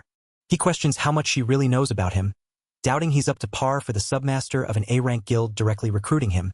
She responds that beyond the rare hero job, he possesses a legendary talent. She's heard he cleared 2 beginner dungeons faster than anyone else and is about to challenge the lower intermediate dungeon soon. He's surprised by the quick info. She asks how he could not try to recruit such a brilliant individual, noting he's truly free from arrogance. She explains that anyone who can keep running indefinitely is destined for greatness. As long as they don't stop at walls, he probably doesn't even see them as walls. He reacts with a mix of surprise and realization. Kiri praises Kirichan Senpai's observational skills, prompting an overwhelmed response. He humbly admits he should be modest but excitedly reveals he just cleared the Stillwater Underground dungeon and plans to challenge the Wild Herb Grassland dungeon tomorrow, hoping to clear it quickly. She explains she's never heard of anyone conquering a beginner to intermediate dungeon within a week of enrolling. He admits gamers like him were looked down on, and no one praised him during the game. She expresses disappointment at not recruiting him, while he quietly enjoys the rare praise. She mentions a guild member named Sedan, who has met the conditions for the fighter class Mighty Fighter, a mid to upper rank. She notes Sedan aims for the next rank, Great Fist Fighter, but he struggles to understand the difference between game and real-life movements. She continues, explaining that becoming a Great Fist Fighter through special training is rare and that Sedan has great potential. She encourages him to do his best and points out other excellent first-year students nearby, surprising him. She smiles, saying she's seen what she needed and will take her leave now, promising to share useful information someday as thanks. He reflects on how much he's learned and resolves to keep searching for potential guild members. As they part, he notices a girl practicing with a dagger and a man wielding 2 swords nearby. He admits he has no idea who is good or not, despite knowing the game's mechanics better than anyone. Yet, when it comes to spotting talent or instincts in others, he's clueless. Comparing it to not knowing if something tastes good, he trails off, lost in thought. He questions whether he should just pick characters based on looks instead of talent, deciding that suits him better. Suddenly, a familiar voice greets him, saying they meet again. He turns, surprised by the encounter. Sierra appears, noting it feels like a long time since they last met. Though it's only been a week since the entrance ceremony, he laughs, saying he's been living a full life. She asks why he's here, mentioning he shouldn't have trouble with jobs anymore. He reveals he's here to scout her because he's thinking of starting a guild, which she calls quite ambitious. Sierra questions if first years are still too early to form a guild, surprised by how far he's come. He admits he's nearly ready but still needs members. She asks his level and he reveals he's a level 20 hero, shocking her. He notices the intense, envious stares from others around them. She reacts to his presence and he calls her by name. He reminds her that she wants to be a tank, which she confirms, though she admits she can't afford to be sluggish either. He asks what profession she's aiming for, and she explains it hasn't manifested yet. He offers to help, but she says it's a special profession unknown to commoners. He deduces that means it's something rare and unique. He explains that famous jobs like princess can only be held by specific races, showing his own hero status. Sierra is revealed as the daughter of an earl, and if she wants to be a tank as an earl or princess, it implies something else. He earnestly asks her to join their guild, noting persuasion is the first step since conditions can't be forced. He suggests moving to a different location, then takes her hand firmly. She's surprised, but he smiles brightly, telling her he might really be able to help her. She opens the door and questions his assertiveness. He confidently says he has a good idea of the profession she wants. She asks how he knows, naming it the Shield Princess, shocked by his knowledge. He explains he knows the conditions of the Shield Princess because Sierra's great-grandmother held that title, revealing her noble lineage. She's stunned by this revelation. He adds he also understands the conditions of being a hero, which isn't so strange. He kneels and offers to help Sierra acquire her job, proposing that if she succeeds in becoming the Shield Princess, she should join his guild. His earnest expression shows how much he wants her to accept. She firmly declares the conversation ends if he intends to join another high-rank guild, asking why he would go so far for her. He nervously hopes she can listen without being shocked, then reveals he chose Sierra based on her appearance and profession. She apologizes, not quite understanding, while he explains her beauty made him accidentally say a cheesy line. But therefore she passes. She sighs in exasperation as he declares his goal to gather all professions as high-tier combat jobs. He asks if she's on board, explaining that the Shield Princess is a powerful, high-tier tank job class requiring high fame, almost on par with his hero class. He wants it for future strategies but admits with zero fame and no guild, he couldn't win her over in the game. She resolutely states she will join the guild, even for things impossible in the game, confident she can make it happen with her knowledge. Sierra stands firmly, demanding to join the guild. Her voice resolute as she pleads, "Please, let me join your guild." Sedan listens calmly, a confident smile playing on his lips as he anticipates her request. Sedan warns that a quick decision could cause problems if she takes valuable intel and leaves immediately. Sierra responds with unwavering integrity, insisting she would never act unethically, emphasizing that a noble repays debts with courtesy. She acknowledges the concern but agrees to use her house's official contract. Sierra reveals the contract is an expensive item crafted by a magic tool artisan, guaranteeing its effectiveness. Sedan assures her he's serious and is searching for comrades without binding them with contracts. He confidently states that once they reach the top S rank, members will want to stay in his guild regardless. Sierra listens, surprised but attentive. She admits she senses Sedan is the type to keep his promises. While he proudly declares his identity as a hero, he encourages her, saying now is the best time to join and get a good deal. Sierra smiles warmly, her confidence growing as she accepts the offer without doubt. He notices her tension and thinks a beautiful girl truly shines when she smiles. He invites her to sit and begins explaining the unlock conditions for the Shield Princess class. She confirms he really knows them.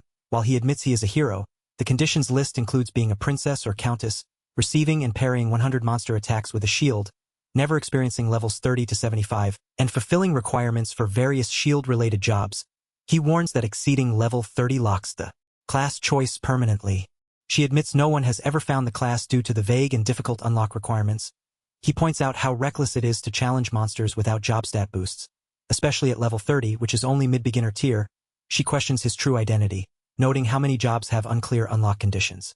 He proudly repeats that he is a hero, joking that the title is a convenient excuse. He stands and suggests they start immediately, asking if she has an alchemy level 1 bracelet and an alchemy set. She confirms she does.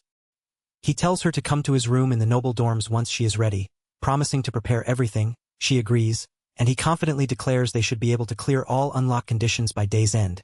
The scene ends with a close-up of a wobbling slime held in his hand, the building exterior shown as evening falls. He throws the slime with a cheerful hup, while she braces with her shield, expression serious and focused.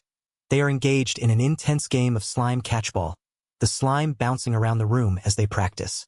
The narration explains slime catchball exploits a game mechanic where throwing a slime counts as a monster attack, allowing them to fulfill the Shield Princess job conditions of blocking and parrying 100 monster attacks. This method also clears some lower-tier job requirements. She questions if this is really the right way to do it, feeling everything about it is wrong while he looks on, surprised by her reaction. He admits feeling a bit guilty about their unorthodox method, but celebrates clearing the conditions in under 30 minutes. She remains silent and expressionless as he enthusiastically says they only need to unlock the undiscovered jobs next. The scene ends with the door marked Measurement Room. Outside the room, he congratulates her on her awakening, but she finds the whole situation strange and absurd. She apologizes, saying he was just keeping his promise to her, showing a quiet, sincere acceptance despite her conflicted feelings. She apologizes, saying she's going to head back for today, while he promises to make it up to her later and urges her to stay strong. Suddenly, he remembers something and hands her a folded paper, telling her to take it and read it later. She looks at the paper and wonders what it is. Then her eyes narrow as she realizes it's a detailed guide on the Shield Princess class, including a memo on how to build the ultimate version of it. She quietly says thanks, her expression unreadable against a dark background. He watches her as she slowly walks away, climbing the stairs with a slight wobble. He nervously wonders if he just broke her completely. He proudly announces recruiting his second guild member and wonders what his next move should be. Suddenly, someone calls out to him, catching his attention. A girl angrily confronts him, calling him the arrogant princess from before. She demands who he is calling arrogant, accusing him of being just as rude. She grabs his collar, asking if he is an acquaintance. He looks surprised as she pulls him. He explains that she is the hero everyone talks about. The girl recalls how he refused her guild invitation, telling her to get a high-tier job and level up first. He introduces himself as Zephyrus, a level 20 hero, and tells them to slow down and wait for him. The girl shouts for him to wait as she worries the gap between them will widen. He apologizes for the late introduction. A beautiful girl named Estelle introduces herself as Lady Lana's guardian knight. She looks gentle yet intelligent, wearing the mark of a true knight, the shield and horse brooch on her chest. He looks at her with awe, acknowledging her status and presence. The hero asks if the one called Lana is the princess, and Estelle confirms it. Lana indignantly insists she is a princess and that people should naturally know her. The hero scolds her for not introducing herself properly, telling her to use common sense and proper etiquette. Estelle growls quietly at Lana's attitude. The hero then asks if they are here for their job measurement, and Estelle replies yes as they stand outside the measurement room. Their obvious power dynamic is painfully clear. Estelle explains that Lady Lana wants to acquire a job as soon as possible, so they've been using the measurement room daily after class. The hero notes Lana hasn't unlocked a job yet, which frustrates her.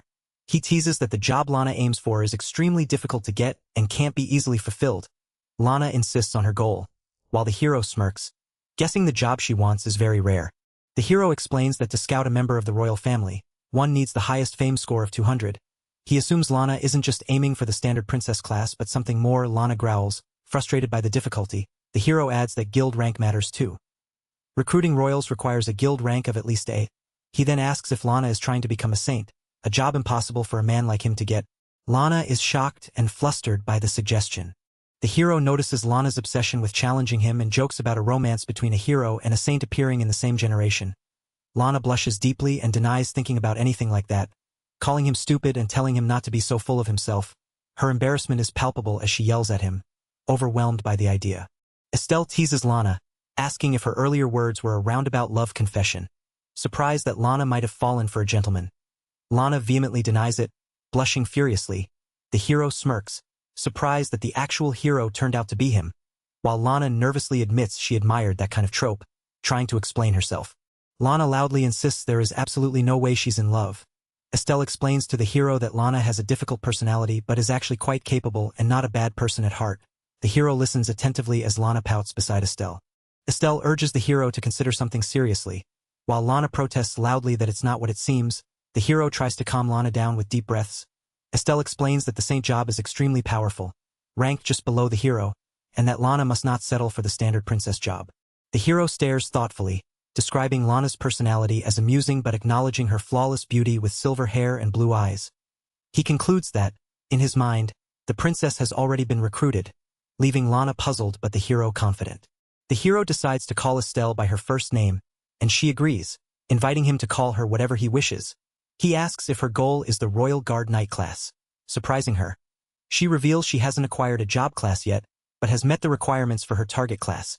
She plans to take her job once Lana acquires hers. Estelle explains that the Royal Guard Knight is a high rank within lower-class jobs but grants massive stat boosts when accompanying a member of the royal family, impressing the hero with her knowledge. The hero questions if Estelle is truly satisfied with her current job, noting that knight-type jobs only appear among the children of knight peers, so it's surprising that a villager like him knows about it. Estelle admits she doesn't understand what he implies. The hero gets straight to the point, confessing he wants her to join him too, shocking Lana with a loud reaction. The hero offers to teach Estelle the unlock conditions for the Princess Knight class if she agrees to join his guild, explaining that the Princess Knight is a top-tier low-class job equal in power to the Shield Princess. He reminds her that most Dankatsu players were male, so the Royal Guard Knight title might sound more prestigious. Lana angrily accuses the hero of trying to poach Estelle from her, insisting Estelle must be a Royal Guard Knight as her bodyguard. Estelle looks flustered and surprised by the confrontation. The hero apologizes for the misunderstanding, clarifying that he simply invited Estelle to join his guild and that it's not technically poaching. Lana calls him rude, and Estelle admits that from a princess's perspective, her complaint is valid. The hero beams, insisting that inviting her is exactly what poaching means. Lana and Estelle exchange glances as Lana tries to speak, while the hero stands ready to explain further. A third party points out that Sir Zephyrus plans to invite Lady Lana to join the guild as well. Estelle, shocked and flustered, demands to know if this is true, exclaiming that nobody told her about it and questioning when it was decided she was joining. The hero admits he hasn't actually asked the princess to join yet, causing Estelle to panic and deny any such decision. Estelle suddenly declares that the hero and Lana are going to join her guild. The hero offers to reveal the unlock conditions for the Saint class if she agrees to join. Lana watches quietly. Feeling the same intense gaze from Estelle that Sierra had shown earlier, the hero thinks to himself that sometimes you just have to push through with sheer momentum. The hero grins confidently, thrilled at having both a saint and a princess knight joining his guild. He snaps his fingers and urges them to fulfill the job acquisition conditions immediately. Lana and Estelle exchange surprised looks, caught off guard by his enthusiasm. Estelle demands to know if the hero really knows the unlock conditions for a saint. Suspicious of his knowledge, the hero cheerfully insists she is coming along to hear the conditions. Promising it won't cost her anything, Lana hesitates, worried that if the information is true, it could seriously involve the royal family. Estelle, still flustered, is dragged along as the hero leads them away. The hero laughs loudly, mocking their resistance as futile since they lack any job stats to support them. Lana looks surprised while Estelle blushes in embarrassment. The hero cheerfully announces they will start with the terrifying Slime Repo Run. But Lana and Estelle are confused and desperate for answers. Meanwhile, another girl watches nervously as a door closes behind them. Hours later, they stand before a measurement room labeled.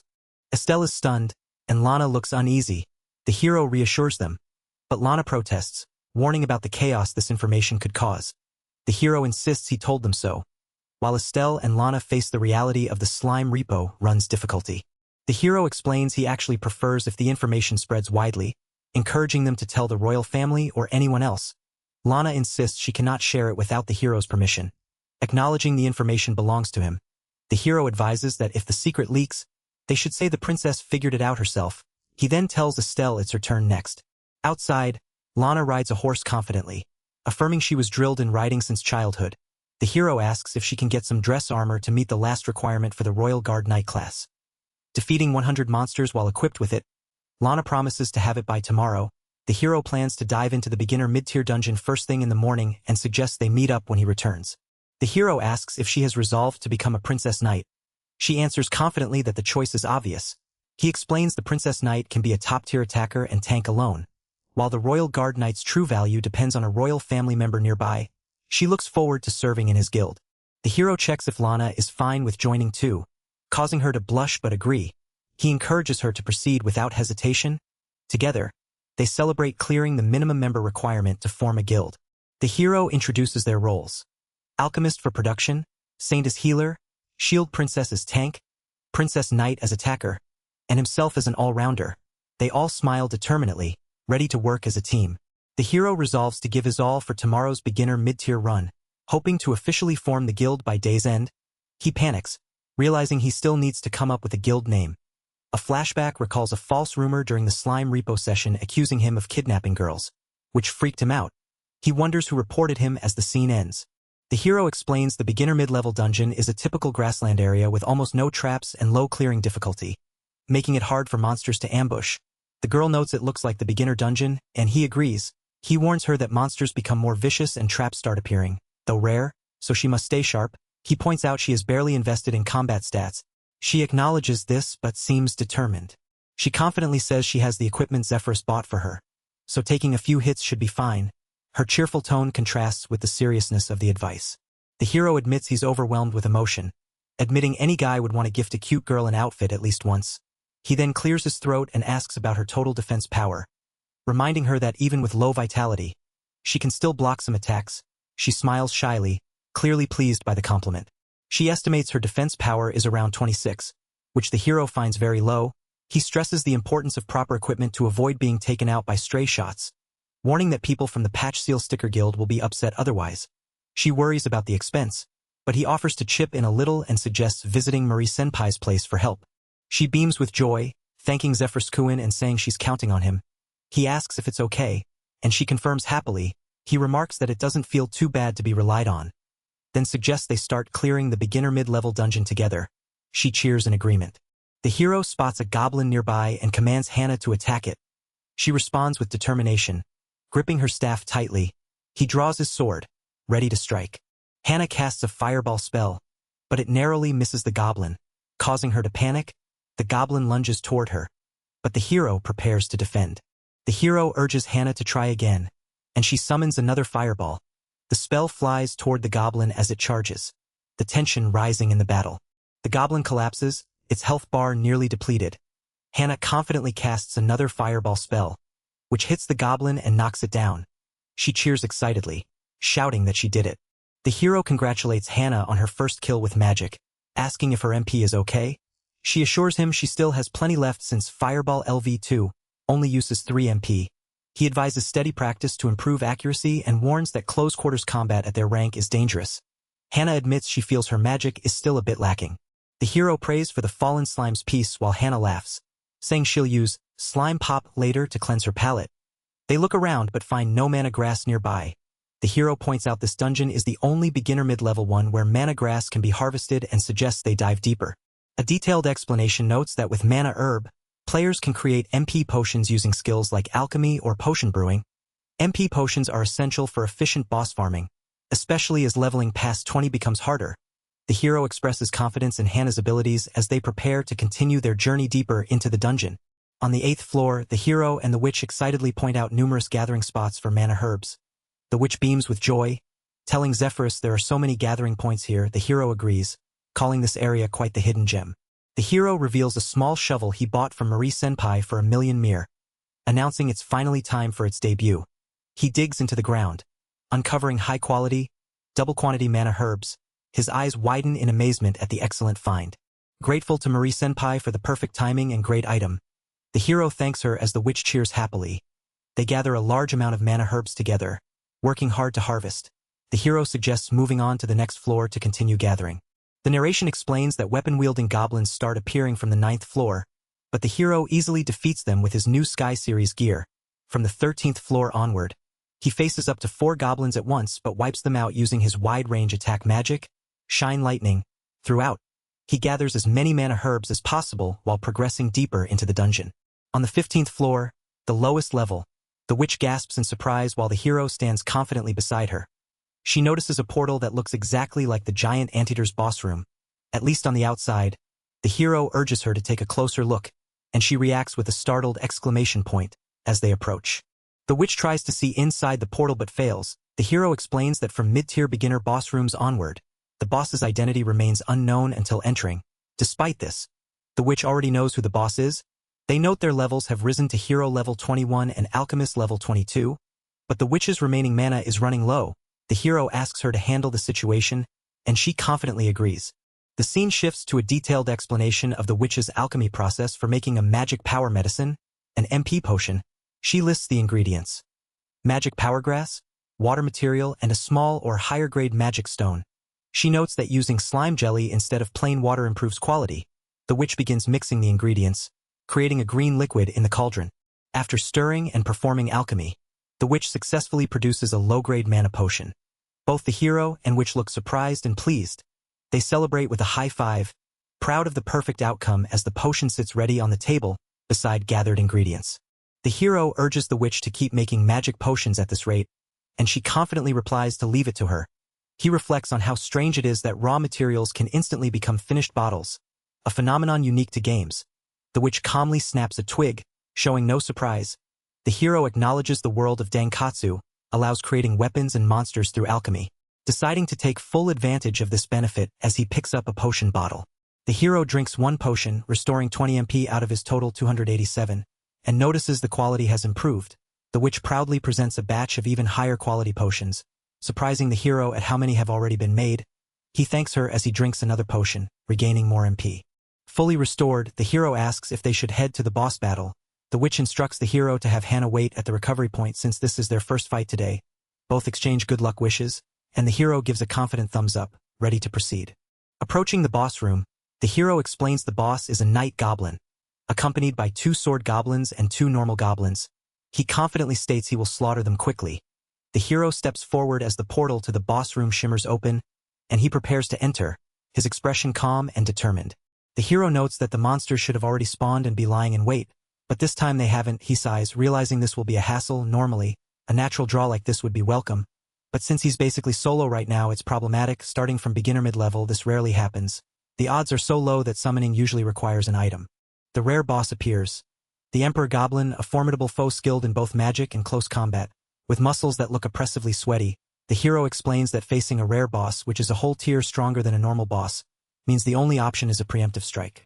The hero launches into action, casting Shine Lightning as he attacks the Emperor Goblin. The boss roars fiercely and charges forward, but the hero is surprised to find there is no knockback effect at all. The hero uses the Sonic Sword technique, a high-speed slashing move, to dodge and counterattack. He notes it's originally a slashing technique performed from high-speed movement, which he managed to use effectively to evade the boss's assault. The Emperor Goblin's intense gaze meets his as the battle intensifies. The hero narrowly dodges a powerful attack, shouting in surprise. He plants his foot firmly on the ground and declares with confidence that he will take the next move. The Emperor Goblin roars in shock as the hero leaps forward, slashing with his sword in a move called the Hero's Sword. The Goblin's defense bar visibly drops, signaling a successful debuff. The hero prepares to finish the fight. The two clash swords fiercely, sparks flying as the hero parries the Goblin's heavy strikes. Despite his skill, the hero winces as a powerful punch lands, causing him pain. The Goblin's fierce expression shows no sign of backing down. The hero complains that even with armor and an HP barrier, the hits still sting. The Goblin taunts him, flaunting his massive muscles, but the hero retorts that in Dankatsu, muscles are just a joke stat. The battle intensifies as their weapons clash again with a sharp clang. The hero faces off against the Emperor Goblin, both showing their health bars. He admits he can't keep up an endurance match against a boss with so much HP. Though he's the one who turned this into a battle of endurance, he activates Aura Heal, restoring some health just as the Goblin's weapon clatters to the ground unexpectedly. The Goblin roars fiercely, flames erupting around him as red effects appear, signaling the activation of a unique skill. Goblin Style, Lethal Smashing Sword. His massive sword is raised high, ready to strike with devastating power. The hero braces himself and counters with a swift, powerful attack called Sonic Sword, slashing at the Goblin with speed and precision. The clash of their weapons sends shockwaves through the battlefield. The Goblin reels back in pain, shouting "Gah!" As the hero lands a critical hit. The boss staggers, visibly shaken, while the hero prepares for his next move, shield raised and sword ready. The hero grins with determination, sweat on his face, declaring the enemy is wide open. He grips his sword tightly, which crackles with electric energy, ready to strike. With a powerful shout, he swings his sword down in a massive, blazing arc, the force of the attack shaking the ground beneath him. The Goblin boss roars in pain as the hero's sword pierces through, unleashing a brilliant explosion of light and energy that fills the battlefield. The hero leaps back, raising his fists in victory, shouting triumphantly as the dust settles and the enemy's defeat becomes clear. The hero holds up a shining emblem, recalling the fierce fistfight with the Emperor Goblin. He dodged the Goblin's lethal crushing sword using a swift sonic sword attack, then delivered the final blow with the legendary hero's sword. His eyes narrow with resolve as the battle concludes. Lying on the ground, the hero beams with joy, declaring the fight felt amazing and so much fun. He reflects on how real-life dungeon activities are incredibly enjoyable. Suddenly, the witch appears, asking what he's doing, catching him off guard. The witch congratulates him on beating the boss, noting the rarity of the foe. The hero, though visibly worn out, smiles and thanks her. He admits the boss was tough but fun, prompting surprise from the witch that he defeated a rare boss. The hero admits this was his first real struggle in a fight, explaining why the treasure drops are so incredible. The witch nervously reacts while he tells her to collect the boss drops. He heads toward a gleaming gold chest, surprising her with his decision to open it himself. The witch insists she wants to open a treasure chest too, pleading that if she never gets the chance, she'll regret it forever. The hero reminds her he cleared the dungeon solo and has the right to open both chests, but she explains specializing in production limits dungeon opportunities. He acknowledges it's unusual for someone not in a combat class to reach mid-tier beginner levels. Reluctantly, she agrees to let him open just one chest. Excited, the witch thanks the hero, who promises to treat her to something delicious later. He admits he's soft on her, but warns she can't expect this every time. She nervously prepares to open the chest as he watches. Opening the chest, the witch finds a white cat plushie, which the hero immediately calls cute. His expression shifts to shock and embarrassment when the witch suddenly thrusts it toward him, asking what's wrong. The hero explains the plushie is the Sachiniko-sama, a god-tier item known as the cat that invites good luck. It grants only good luck but significantly boosts drop rates, rare monster encounters, and gathering yields, making dungeon clearing much faster. The witch listens in awe as he enthusiastically describes its incredible effects.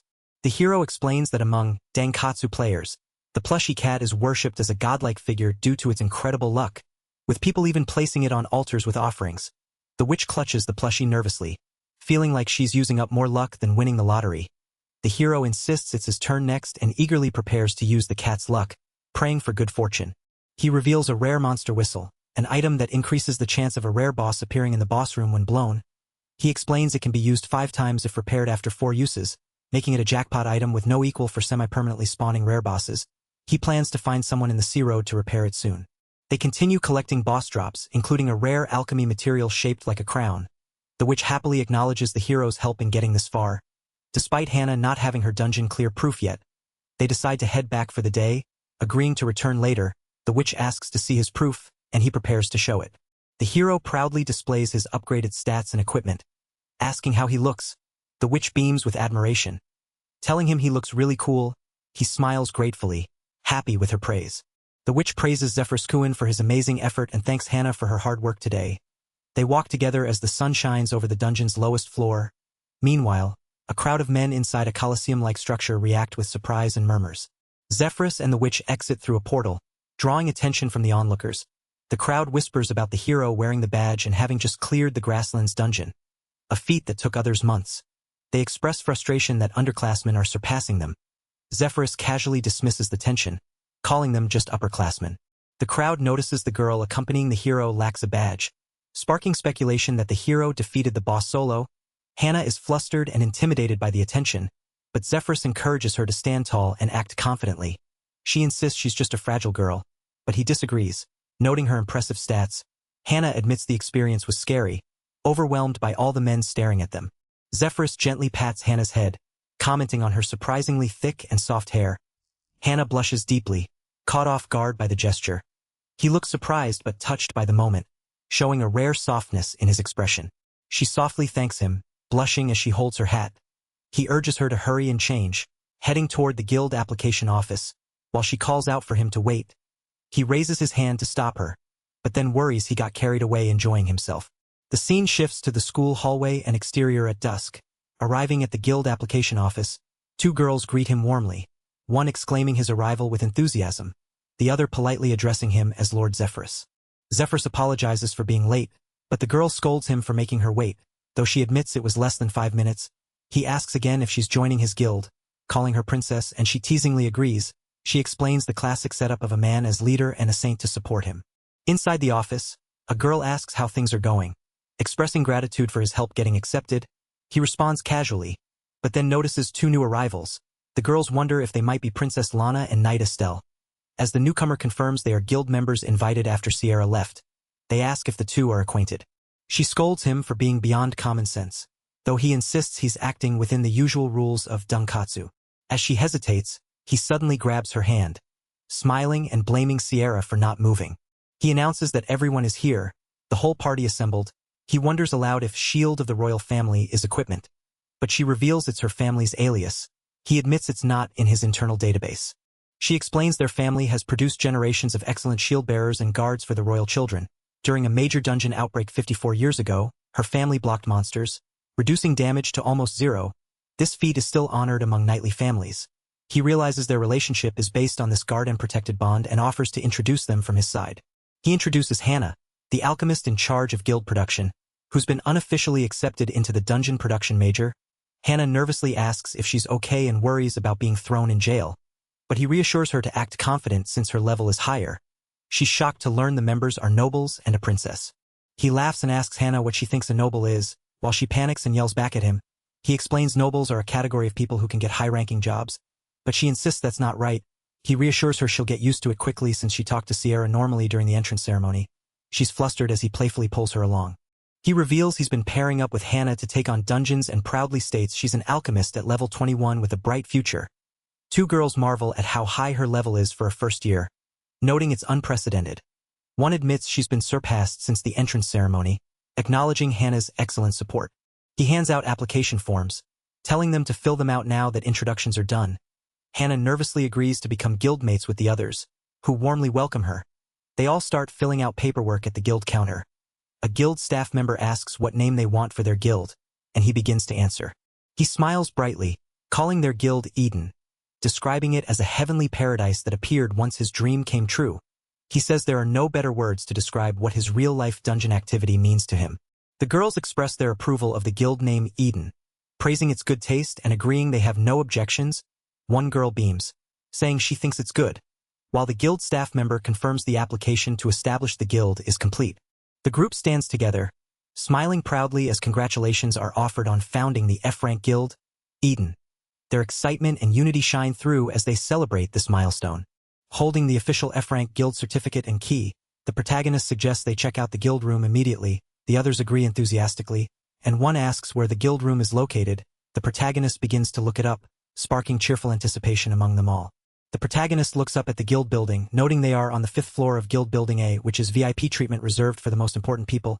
He reflects that unlike the game, where top floors required special quests, reality is different. The building is one of 5 guild buildings for F-ranks among over 1,000 guilds in the academy, highlighting the scale and prestige of their new guild. The group arrives at their guild room, and the protagonist announces their arrival. Rumors swirl among onlookers about the impressive lineup. Princess Lana, the rumored hero, the talented Knight Estelle, and Lady Sierra of the House of Shields. Some wonder if the hero has already cleared intermediate levels despite being a first year. The protagonist reflects on the fame of the ladies but quickly shifts focus, cheerfully opening the door to their new guild room. Inside, the room is simple yet elegant, with a large table and chairs. Hannah slumps in a chair, and the protagonist asks if she's alright. Sierra insists she be called simply Sierra without honorifics. Teasing Hannah, who protests, the protagonist chuckles and asks what they're doing in this room. The protagonist proudly reveals the guild's sacred object, a white cat plushie known as the Lucky Cat. The group admires its cuteness and beauty. The Lucky Cat is explained as a guild-placed item that grants skills to all guild members. The protagonist claps hands and prays for good luck from the cat. Everyone checks their status screens, now showing a new luck stat. The protagonist enthusiastically suggests they begin, and Hannah responds with excitement. The scene shifts to a lavish spread of food, leaving the group amazed and ready to start their new journey together. The protagonist announces the guild's founding celebration, asking if everyone has a drink ready.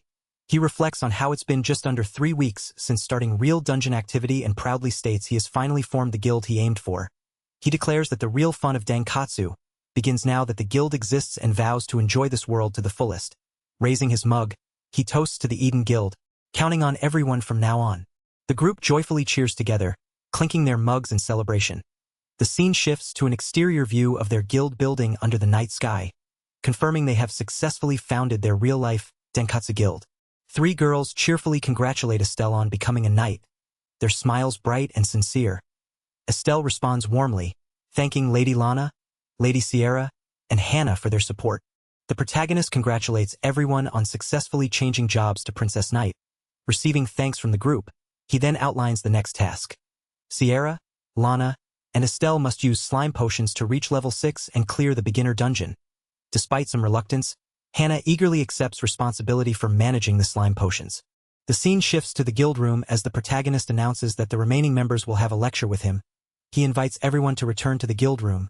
A member questions how he knows so much about the Saint, Princess Knight, and Shield Princess classes, holding up research results. The protagonist confidently reveals he researched and investigated everything on his own, proudly adding that the information comes from Japan. The girl reacts with embarrassment, demanding he stop calling her a princess. He begins explaining the Saint class the princess acquired, but she interrupts him with a sharp, "Hey." The protagonist calmly begins explaining the princess's Saint class. While Lana looks flustered and embarrassed, the protagonist playfully tells Lana she should feel honored as he allows her to call him by a special title. Lana angrily protests, insisting she's a princess and demands not to be ignored. Another girl, frustrated, tells them to stop arguing or they won't get anywhere. A third girl suggests Lana try calling the protagonist by his real name instead. Lana panics at the idea, admitting she'd feel like admitting defeat if she started. The protagonist notes that Lana hasn't called him by his name yet either, and wonders if this is more important than the lecture. Lana questions if she is the one acting weird. The third girl advises the protagonist to play along with Lana for now to avoid stalling progress. She explains that Lana wants him to call her by her name and that he should try to understand her. The protagonist realizes Lana is a classic Tsundere, an ultimate attention seeker. Lana, embarrassed and flustered, tries to avoid eye contact and turns away. Lana suddenly challenges the protagonist to a fight, determined not to lose.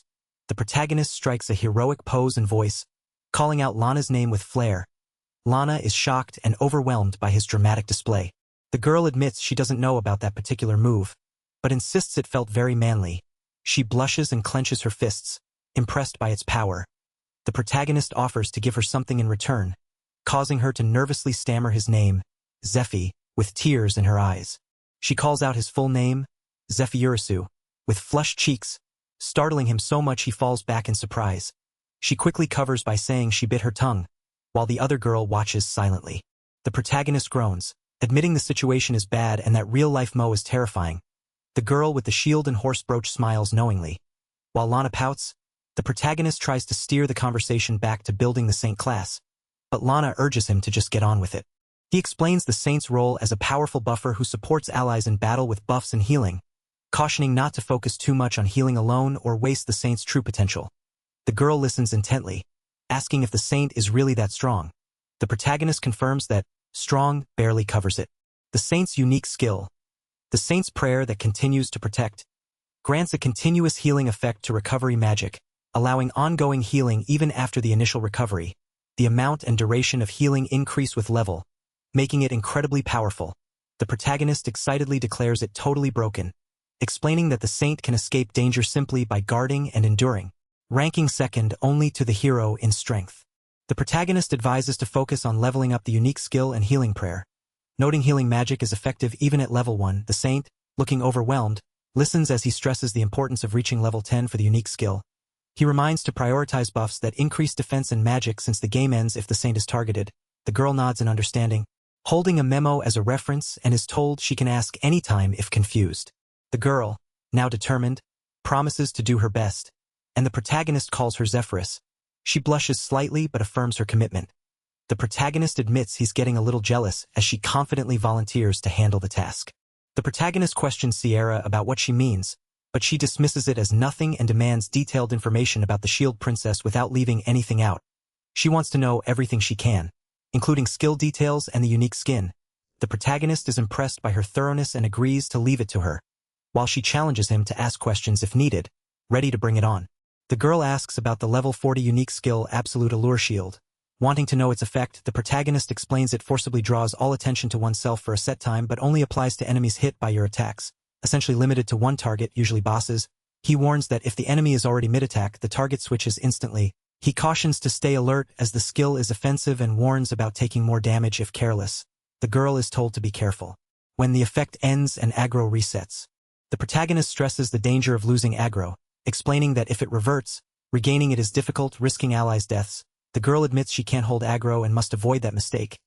He reassures her he can play sub-tank, focusing on backup while she adjusts. She thanks him, saying the last step is to try it in real battle.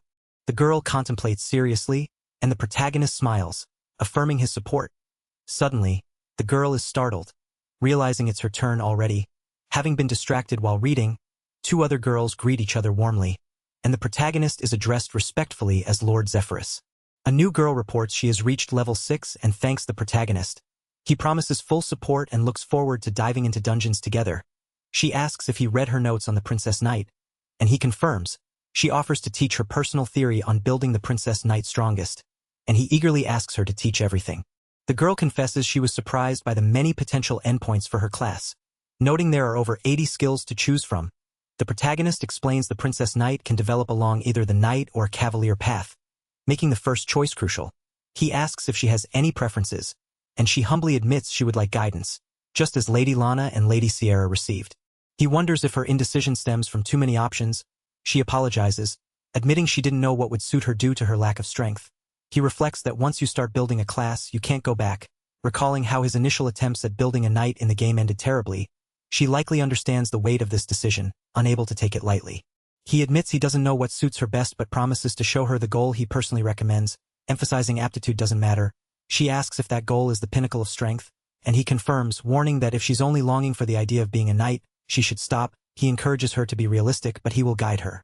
She asks if he can guarantee she will become the strongest attacker, and he confidently affirms. She eagerly requests that he bestow this pinnacle of strength upon her, moved by his promise and determination. She worries aloud that if she doesn't agree now, it will disgrace her family, showing how seriously she takes this decision. He reassures her that they still have time, but she insists she doesn't mind deciding now, revealing she once aimed to become a royal guard. He acknowledges this is a major turning point in her life and promises a detailed explanation later, urging her to keep doing her best. She expresses deep gratitude, vowing never to forget his kindness. He smiles, telling her 3 years is plenty of time. Meanwhile, Zephyrusu contemplates seriously at her desk, and the witch excitedly breaks a pot with her staff, scattering coins everywhere. He encourages her with a confident gesture, while she looks on, surprised. Outside, he thanks Professor Phyllis for taking time from her busy schedule to conduct practical lessons for their guild. She responds warmly, admitting curiosity about Zephyrus and the guild members. He explains that with 7,000 first-year students, teachers stay on standby to help beginners tackle dungeons, and they were lucky to have such a great start. The scene shifts to the guild entrance, where Professor Phyllis, Zephyrusu, and the young man stand together. 3 confident women, including the witch and the noble-looking girl, stride forward with determination. Holding hands, the young man and Zephyrusu watch them with admiration and excitement, surrounded by a lively atmosphere. Professor Phyllis corrects the address to Professor Phyllis's instead of Phyllisan. While congratulating Lady Lana on her enrollment and her own appointment as a teacher, Lana laughs warmly, reminiscing about old memories. Zephyrusu recalls how Phyllis used to help her with studies as a child. Finding it strange that she is now a teacher, Phyllis expresses interest in seeing Lana's progress. Estelle nervously introduces herself to Phyllis, who warmly acknowledges her. Zephyrusu awkwardly brushes off the attention, telling them to just watch her progress.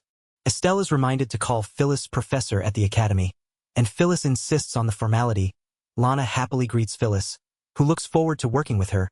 Phyllis advises Estelle to relax and act like a student, telling her not to be so formal. Estelle promises to do her best, stepping forward with determination.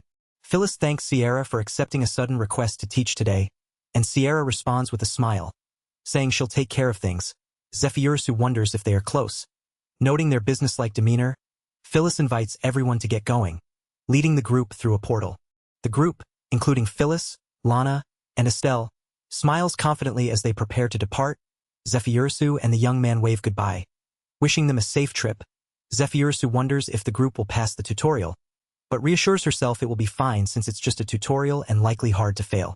The young man notes he has some unexpected free time since Marie-senpai, who was supposed to handle a trade-in, is still in class and not at the guild. The girl wonders if diving into a dungeon might be too much for their current level, but he brushes it off, asking if there's anything else. Suddenly, he recalls the research tower, an institute that studies the conditions for unlocking jobs, mentioning a person in a white coat from the entrance ceremony. He jokes about being a collector, lightening the mood. The young man says he had been thinking of visiting the research tower eventually, so the timing is perfect, and asks the girl, Hannah, if she wants to come along. She nervously asks if it's really okay to join. He reassures her, though he warns there might not be anything interesting there. He then points out that Zephyrus has been paying more attention to Lady Lana and others lately. Hannah fidgets anxiously, asking if it's really okay for her to come. The girl suddenly grabs his sleeve, urging him to pay more attention to his childhood friend. He admits his fault with a surprised expression, and she looks a bit pouty. He reflects that not long ago, it was just the two of them together all the time, but now it's mostly other people and she might have been feeling lonely. Smiling brightly, Hannah suggests they go together, and he agrees enthusiastically. They walk hand in hand toward the research tower, ready to head off on their next adventure. A man bursts in with a wide grin, addressing the young man as Hirokuin and declaring he's been waiting for him. Both the young man and the girl nervously apologize for the intrusion. The man reassures them they're not in the way and invites them to make themselves at home, apologizing for not even having tea to offer. The young man and girl exchange surprised looks as the man admits he hasn't introduced himself yet. The man introduces himself as Miston, the director of the laboratory, boasting humorously that there's no man more handsome in the entire place. The young man confirms his identity as Zephyrus, a first-year student. Miston excitedly mentions the Eden Guild's impressive lineup, including the Hero, Saint, Twin Shield Princess, Princess Knight, and Alchemist. Noting he's never seen such a group before, he also points out that everyone at the research tower, including Miss Hannah, has heard of them. Both Zephyrus internally notes how fast information is leaking, especially since Estelle only changed jobs that morning. Miston asks Zephyrus to bring everyone along next time, expressing a desire for all researchers to welcome them. Zephyrus suggests that it's up to the Research Institute's hard work, but acknowledges they're at a critical stage and that if the Institute hasn't produced results, cooperation might be withheld. Miston agrees, saying the proper way to earn trust is through results, pointing out the princess is there as well. Zephyrus explains that's exactly why he's come today. The two men shake hands firmly, Miston thanking Zephyrus and declaring him the hope of their research institute. He promises to do everything in their power to help, his face shining with determination and hope. The research tower stands tall as a dedicated institution for discovering the conditions to unlock jobs. Mistin laughs, noting how inferior others must feel in reaction to this. Zephyrus reflects on how, in the game, unlocking jobs was easier because it tracked actions starting from age 16. However, in reality, actions before 16 also count, making it much harder. He acknowledges the enormous time and effort volunteers invested, including his own help, but admits he doesn't remember every detail. From childhood, Zephyrus explains how he enrolled with an unusually large selection of classes, which must have seemed like a savior arriving to others. This information benefits him too, but he can't manage everything alone. He envisions the F-rank guild Eden climbing to S-rank soon, aiming to fill their 50-member roster with many high-tier classes. New students will acquire their classes within a month, so the institute must widely spread hints on reaching high-ranking classes. Honest and talented students will naturally rise to the top. He plans to start by discussing the Great Swordsman, Archmage, and Priest classes. Grinning as he thinks about poaching them later, the group eagerly agrees to begin with the big classes. Mistin asks Zephyrus to handle some undiscovered jobs on his list later, and Zephyrus agrees, reminding him to advertise properly. The researchers busily take notes as Mistin enthusiastically announces the start of the session. Addressing Zephyrus and Professor Phyllis exchange nervous but determined looks, preparing for the task ahead.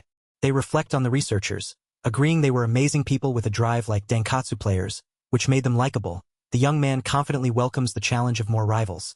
Knowing he can cherry-pick the best as the academy standards rise, they decide it's time to head back, next stop being Marie-senpai's place. Upon arrival, Marie-senpai greets the young man warmly, calling him Big Brother and congratulating him on forming his guild. The young man is surprised the news has already spread, and Hana-san shyly welcomes him too. The young man introduces the guild name as Eden and looks forward to working with Marie-senpai, who enthusiastically agrees. He asks if the appraisal for the materials he requested is finished, and she hands over the appraisal sheet, causing the young man to react in shock at the high total. They discuss the slight drop in unit price, with Hana-san explaining the market is flooded by a muscle-headed party dominating lower-tier beginner levels. The young man is relieved he advanced to mid-tier beginner before this happened. He asks to sell materials from the Wild Grass Plains dungeon, and Hana-san agrees without hesitation. The young man proudly declares his level has reached 10, boasting about the power of a hero and inviting more praise. A girl excitedly asks about a rare boss drop, while another quietly frets about the increasing money. Sitting around a table, the group congratulates him on reaching level 10 again, with the young man confirming they've met the requirements to challenge beginner low-tier dungeons. Lady Lana expresses satisfaction, while another woman reflects on how grinding runs are more efficient than expected, and they prepare to move on to the beginner low-tier tomorrow. The young man announces he will support the team and aims for level 15. The group cheers enthusiastically, but he wonders why Hana is already responding with such energy, noting she has surpassed level 15. The next day, the team enters the tropical forest dungeon. As a large beast charges at them, the young man readies his shield and calls out that he will support the group, while a girl reacts with surprise at the sudden attack. The young man calls out the spell Guardian's Blessing, as a protective aura envelopes the group. The shield maiden braces herself, blocking a charging beast's attack with her shield, sending it crashing to the ground. The horned warrior launches a powerful long thrust attack, her blade piercing through the enemy. The young man and shield maiden watch, noting the attack feels good, but doubts the damage dealt is significant. The shield maiden admits she's never used recovery magic before and doesn't want anyone to get hurt, but she's ready to adapt. The young man encourages patience, explaining that from the next floor, monsters will come in groups and the difficulty will increase. The shield maiden eagerly looks forward to the challenge, clearly wanting a chance to play an active role. Meanwhile, Hana diligently gathers materials on the 9th floor, equipped with a gentle scoop and a guest bracelet that prevents monsters from targeting her. Suddenly, the shield maiden fends off a group of koala-like monsters, protecting the young man and Hana as they prepare for the next wave of enemies. The shield maiden commands a taunt spell, drawing the koala-like monster's attention away from the young man, who stumbles back. The beasts growl, focusing on her. The spear-wielding warrior leaps forward, ready to strike the stragglers. The young man urges Estelle to take out the stragglers one by one, while Sierra holds their focus. He warns never to let enemies slip past to the rear guard. The spear warrior affirms with a determined, "Yes, sir." The young man contemplates that brute force can handle up to 3 enemies, but 4 or more require more experience. He praises Sierra's perfect tanking skills, calling her the Royal Shield, but notes Estelle still lacks the basics of fighting multiple foes. The young man observes that Lady Lana remains busy handling her own challenges. Estelle apologizes sincerely to Lady Sierra for her earlier mistake, But Sierra reassures her it's no big deal and everyone starts out like that. The Shield Maiden promises to devote herself to training, and the Spear Warrior encourages her to follow Zephyrus's instructions to avoid repeating mistakes. The young man claps his hands, announcing the 10th floor lies just ahead and a boss awaits. He asks the group if they want to challenge it now or practice more. Estelle admits she lacks confidence after her recent failure, but the others agree they can manage despite imperfect coordination. The young man smiles, ready to move forward. The young man reflects that they've advanced this far without the saint needing to do much, so clearing the next stage should be just as easy. He notes the group's equipment is ridiculously excellent, backed by family support, making victories easier. He envies the rich ladies, while observing Sierra seems to understand this advantage well. He explains that in the original game, the earliest gear came in the second half of the first year, but now, due to April's side effect, they possess overpowered equipment. He compares this to his own Sky series. Lady Sierra advises Estelle that confidence comes from producing results and urges her to try. Estelle agrees, encouraged by Sierra's support. The Spear Warrior adds that if Sierra and Lady Lana approve, he has no objections either, showing his readiness. The group arrives at the 10th floor, where the young man announces their destination to Hannah. He introduces the boss, the bear anteater. A creature that moves like a bear but is actually an anteater. The group debates its identity, unsure whether it's a bear or anteater, while the young man admits he asked the same question. The group examines the boss, noting its cute appearance despite looking strong. The young man suggests using this time to practice healing, asking Sierra if she'd take damage against a boss. Sierra worries it might be too early to discuss recovery and support, especially since Estelle hasn't used healing methods and might get confused with too much information. The young man reassures her that Estelle's equipment is very tanky, so even without a shield, her HP likely won't drop much. The young man decides to manage the situation by having Princess Lana hold back until she can learn attack magic. He urges the group to move forward, confident that this time Lana will prove her worth. Lady Lana, determined, insists she will show everyone what she can do and promises to handle support and healing. The young man instructs Lana to stay on the sidelines until Sierra uses taunt. While telling Hannah to watch the area from behind, he explains that the boss's aggro will target the first person who passes through the gate, so they must follow Sierra inside. Lana reacts with frustration, insisting she already understands the plan. The group prepares to enter the dungeon as the young man leads with his sword raised. Lana steps forward with her shield, and Sierra follows closely behind. Lady Lana looks nervous, clutching her necklace tightly as she quietly gasps, revealing her anxiety despite her earlier confidence.